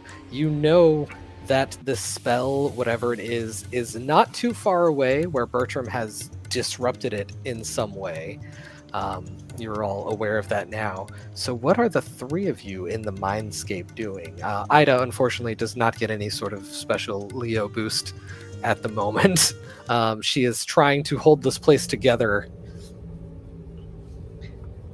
I think Raven is going to go as fast as she possibly can towards the danger. And as I'm doing that, I'm going to yell to Tracker, like trying not to yell, but I'm going to end up yelling, "Go get him!" And I'm just going to go straight to, I don't know if Bertrum is with me or not, but I'm going straight over there, and I'm just throwing shots as soon as I get close enough to see anything that I can attack. And what I want to do is have the flame intensity and my horror at him once again sacrificing himself for the rest of us and wondering, is this it? What the hell did he do? Like, I'm gonna be so freaking pissed at him. Like, all of this is happening in my head, like at the same time. I'm gonna be so freaking pissed at him. If he dies in this, I'm gonna kill him. And I'm just like going through all that, and I want it to manifest as all of the fire is giving me extra speed and extra power as I basically just come in with the Mystic Blast, and then immediately after grab onto whatever it is that's there and hold on with everything that I have. This is Raven, who has no strength and is a mystical person, but Raven is just like, what the boom. And that's what I'm looking to do as I go forward. As you create your normal like portals to go through, these do not look like your normal portals. They look almost like scorch marks through reality, because it's your normal portal, but it's got like the edges are burned, and you are able to like hop through, and you you are like instantly transported. What you see in front of you is basically the form of Ida floating. There is a woman in front of her. Very like harsh, strong features, black wings. She's wearing a red dress. Looks very Grecian. She's got various gold like accoutrements on. She's got a headband. This is Eris, presumably, looking injured from a boomerang. Her magic somewhat disrupted. You send your blast at her. She takes the hit. I'll say her defense doesn't matter in this case, as she didn't see it coming. She does seem to withstand the blast, even with the extra power given from Leo. But you can tell that she is in the middle of holding a ritual, and that's what you need to disrupt. And whatever I see, I'm just going after it. If it's something that I need to break or stop or build a wall around it or break it into a million pieces. Yeah, it's Ida floating like in basically like a purple CGI skybeam in her mind as the ritual is taking place. That's the only way I can describe it. Can I visualize a little tiny ball of flame from the very center of it to explode out? I will say hold off on that. We'll let someone else take an action in the mind, and then we'll get back to it, just so like it can be a group effort at the end. But yeah, you get in, you assess the situation. You have studied enough because of the whole Cult of Eris thing that like this does match depictions of Eris that you have looked into. This would be your first sort of face-to-face, or at least what she's willing to show you through this effect. Marley and Bertrum, your go. There are a bunch of creatures around you. Raven has jumped into and begun combat through the connection. You know that of what's happening. So, is other Ida with us still? Are there two Idas? Normal Ida's with you. The other one is kind of like a visual of what's happening outside. Okay, gotcha.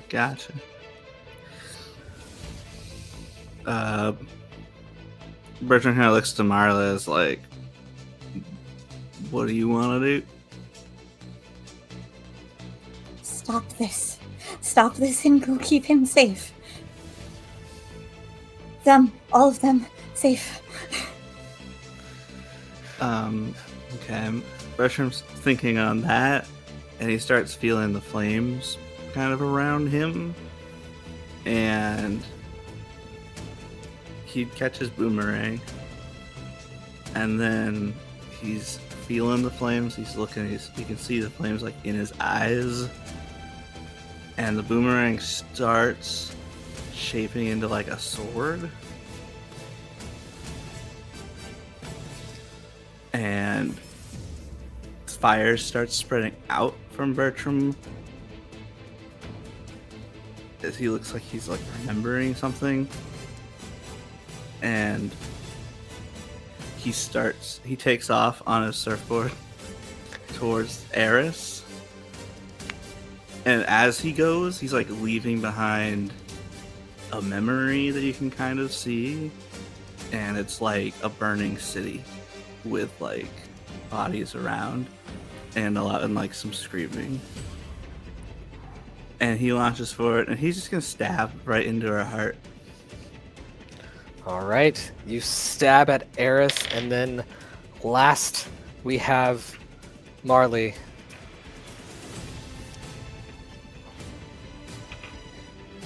The stab hits. It's sort of forming, like sort of losing its form now. Marley, as the slightly disrupted Eris, you're kind of seeing through everything that's happening. Your link is stronger than it's ever been. There's also this weird feeling that you are both closer to Leo than you've ever been because his power is like fueling you right now, but also farther than he's ever been because you know he's not in that connection right now. How are you, Eris?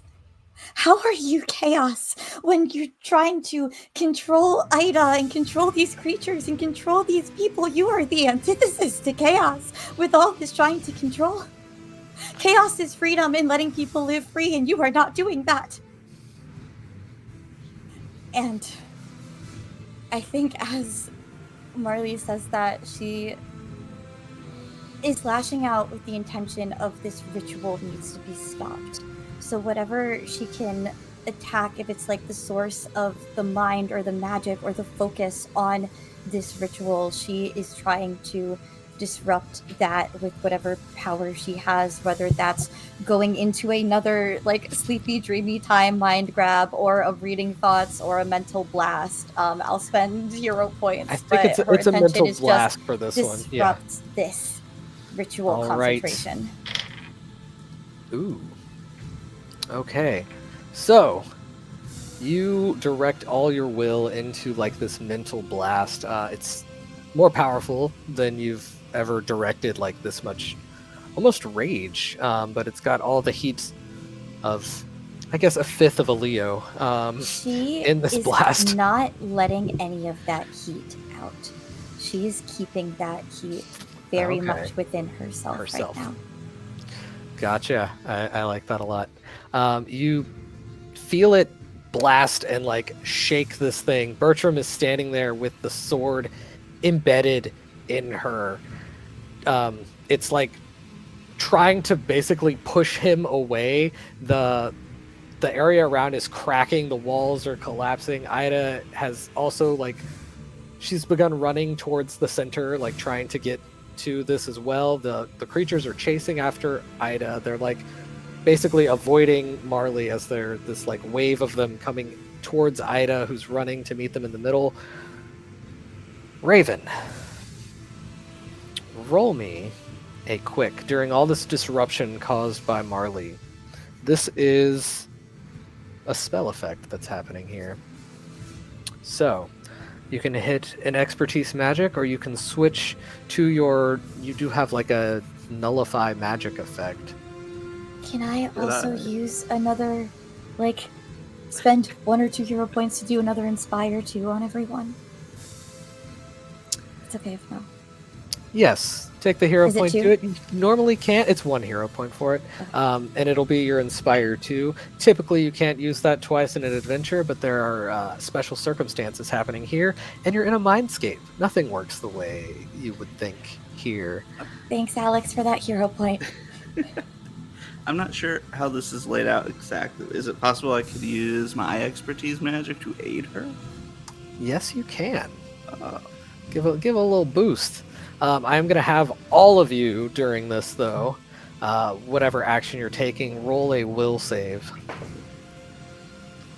Do I also get the +2?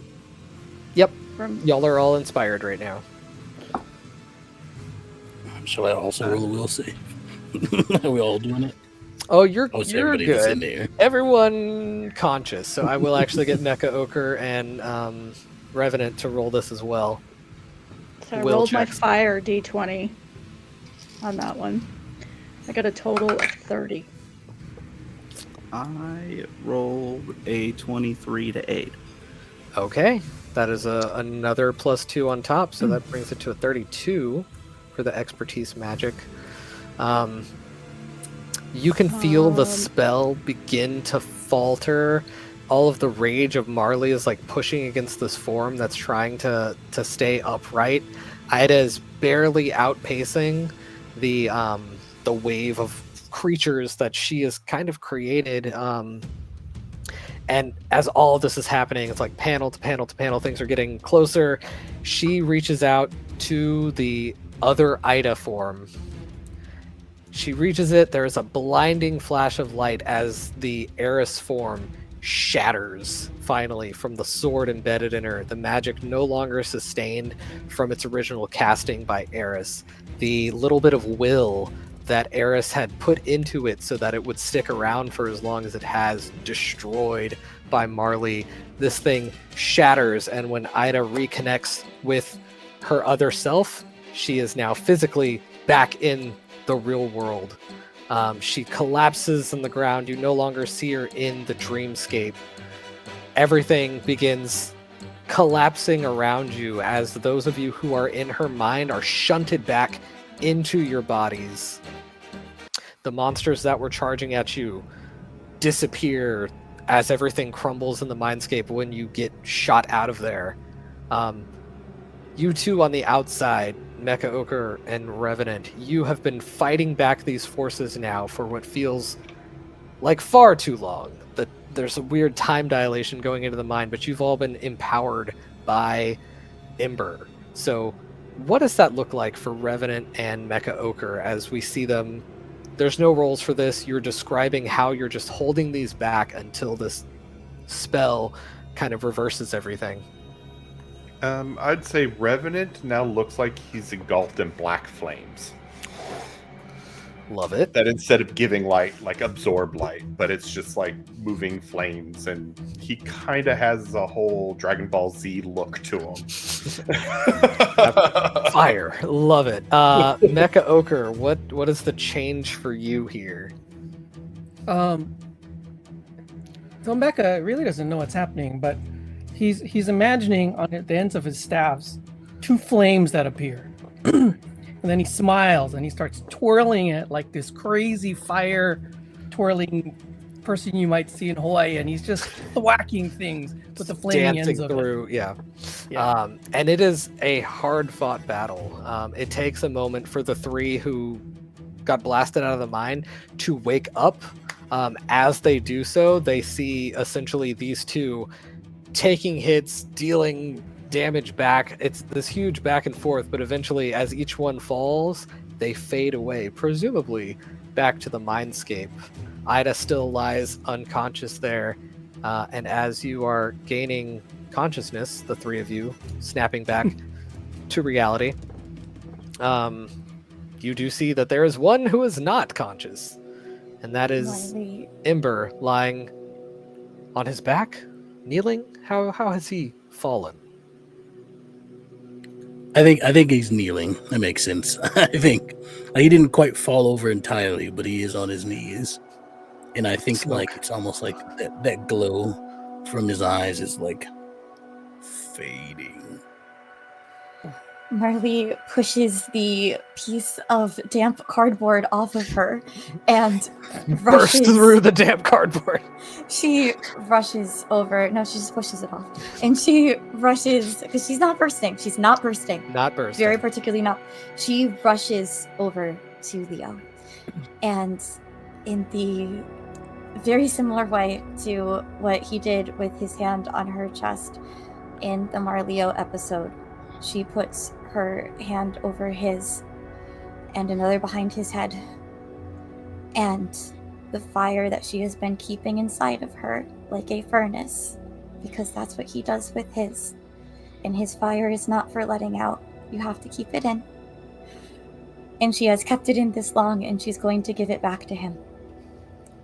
She's going to put that fire in him, and she's going to say, I could never be mad at you, as long as you remember that sometimes, no, for me, being a hero is always going to mean that you have to save yourself too. Do not make it so that I lose you. And with that, the spark that remained within Marley rekindles an ember. And we'll stop there.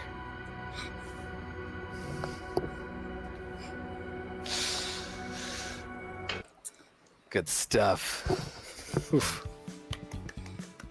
Wow. Intense. I need a minute.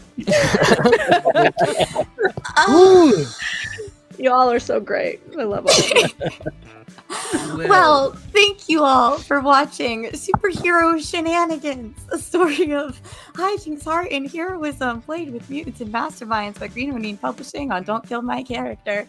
I am Kate, aka Kate the Great Cosplays. I played Marley, aka Tracker, and I am also the producer of Don't Kill My Character. Talk real quick about what else you can find from us, and then we're gonna sign out. So we have Superhero Shenanigans every other Wednesday. The next time you'll catch that here is September 24th. We have a rotating cast, so you'll see some of these faces again and some new ones, including some people who have been in chat with us jumping back into the story soon. We also have an ongoing campaign of Vampire the Masquerade Sanguine Scourge on the channel. So this Thursday, actually tomorrow, we are revealing a Camarilla episode that was a bit delayed due to having to be pre-recorded.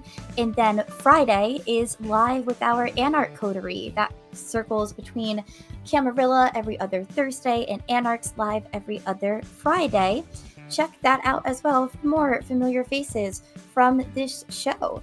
And the best way to keep up with all of our faces and everything that we do is through our social media. So please go ahead and follow Don't Kill My Character on our socials. All the links to that are in chat and below. And if you are currently in chat and you have not already entered our Green Ronin Publishing giveaway, please do that too. We have free PDFs from Green Ronin Publishing to give you. Thank you, Green Ronin and Songcraft, for sponsoring our shows. And if you have already won the giveaway of the Basic Heroes Handbook and the Reign of Cats and Dogs Adventure, we have another one for you.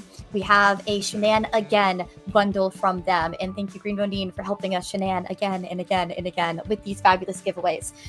While you guys go ahead and type !enter into your chats, I'm going to let my players quickly tell us the next place that we can find you that is not on this channel, and then we're going to jump off because we were trying to keep it quick tonight, but drama happens.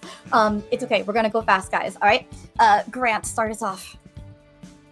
All right, my name is Grant, at Meredith on most socials. Pretty much you can find me here. I've been starting to do some commissions for artwork, so if you guys are ever interested, just reach out to me. Yeah, that's me. Fabulous. And thank you, Grant, for making the art for the show as well, and all the emotes that you're seeing new in Twitch. A ton of them are also from Grant. You can hover over an emote to see the artist attribution. Thank you so much. Sam. I've been Sam. If you want to see more with me, I'm often here. If you want to hear more about me and what I do, you can follow me at Atomic Broadcasting and follow our shows there. We do some actual plays. We have some scripted content coming out. Next Thursday, the 18th, actually begins a new mini-series where we play Blades in the Dark.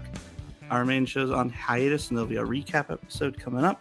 And I will be live on Twitch on the 29th to do some chatting about Atomic Broadcasting and what kind of really cool projects we have coming up. Is that Twitch Comic Sam's 2892, or is it Atomic Broadcasting Twitch? It is Atomic Broadcasting. I'm still getting it set up because we have not done anything, but we're going to be stepping our toes into the land of the streams, and this is our first attempt. So if you'd like to hang out, go ahead and follow them. Yep. Do it. It'll be a great time. Do it. All right, Jackie. Muted. Jackie, you're muted. Oh. Find me wherever you wherever you stream your music. Search for the artist The 629S, The 629s. Yeah. Perfect. Thank you, Jackie. Shannon. Hey everyone, I'm Shannon. I've been playing Raven tonight. Thank you so much for being with us on this chaotic, delicious adventure. And you can find me all over the internet at ImagineIf or on ImagineIf Media. You can also find me this coming weekend if you happen to be going to Ancient City Con in St. Augustine. I will be there for 3 days with Roll with Adventure Dice. And then you will find me back here on the 26th for Sanguine Scourge. And ImagineIf Media is on a little bit of a pause, but we're working on some stuff that we're going to bring for 2026. And so follow in all the places and stay up to date. So yeah, thanks. Thank you. Extell. Hello, everybody. That's me. I'm no longer playing Ember. I'm just kidding. No, you can find me at Extra the King on the socials. I'm the social media manager for Tales from the Table Studios, where we have Sundered Skies, a fabulous Ultimate AP, and Sentai Sensibility called a game called Knights of Misfits. No, that's not what it's called. Knights of Magic and Mystery. I don't know why. I know why I go with Misfits. Anyway, you come by and check those out on Tales from the Table Studios. Extell froze. I also have Start Playing. You can join Vampire Games on there. Oh no. No, you're Hold on keep back. Wild ride. So let's see. Start Playing Vampire Games. I run those on there. Join them. A werewolf game also on there. Join it. 3 seats left. Join it. It's a good time.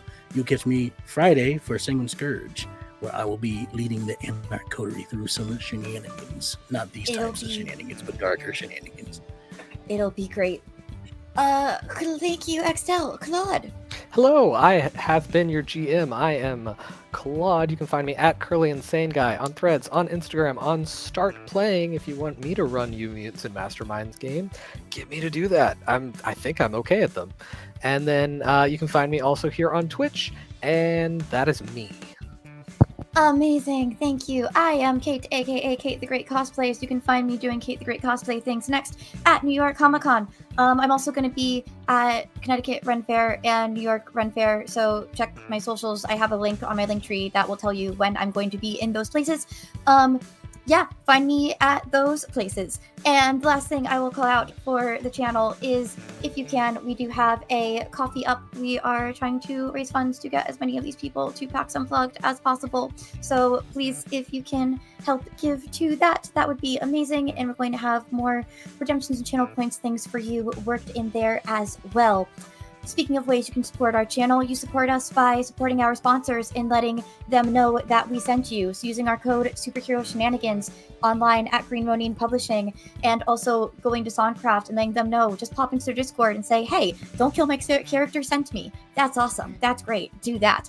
What I'm going to do right now is pull our giveaway winner for this episode. The giveaway winner is, drumroll, Siege. Congratulations, Siege. You're going to get our Shenanigans bundle. I will send that to you after the stream, which is going to be pretty much right now. We're going to go right into another channel for my Twitch viewers, and I'll see you guys here tomorrow, Friday, into Wednesdays from now for so many stories, because there are always more stories to tell. Goodbye, my friends. Thank you so much.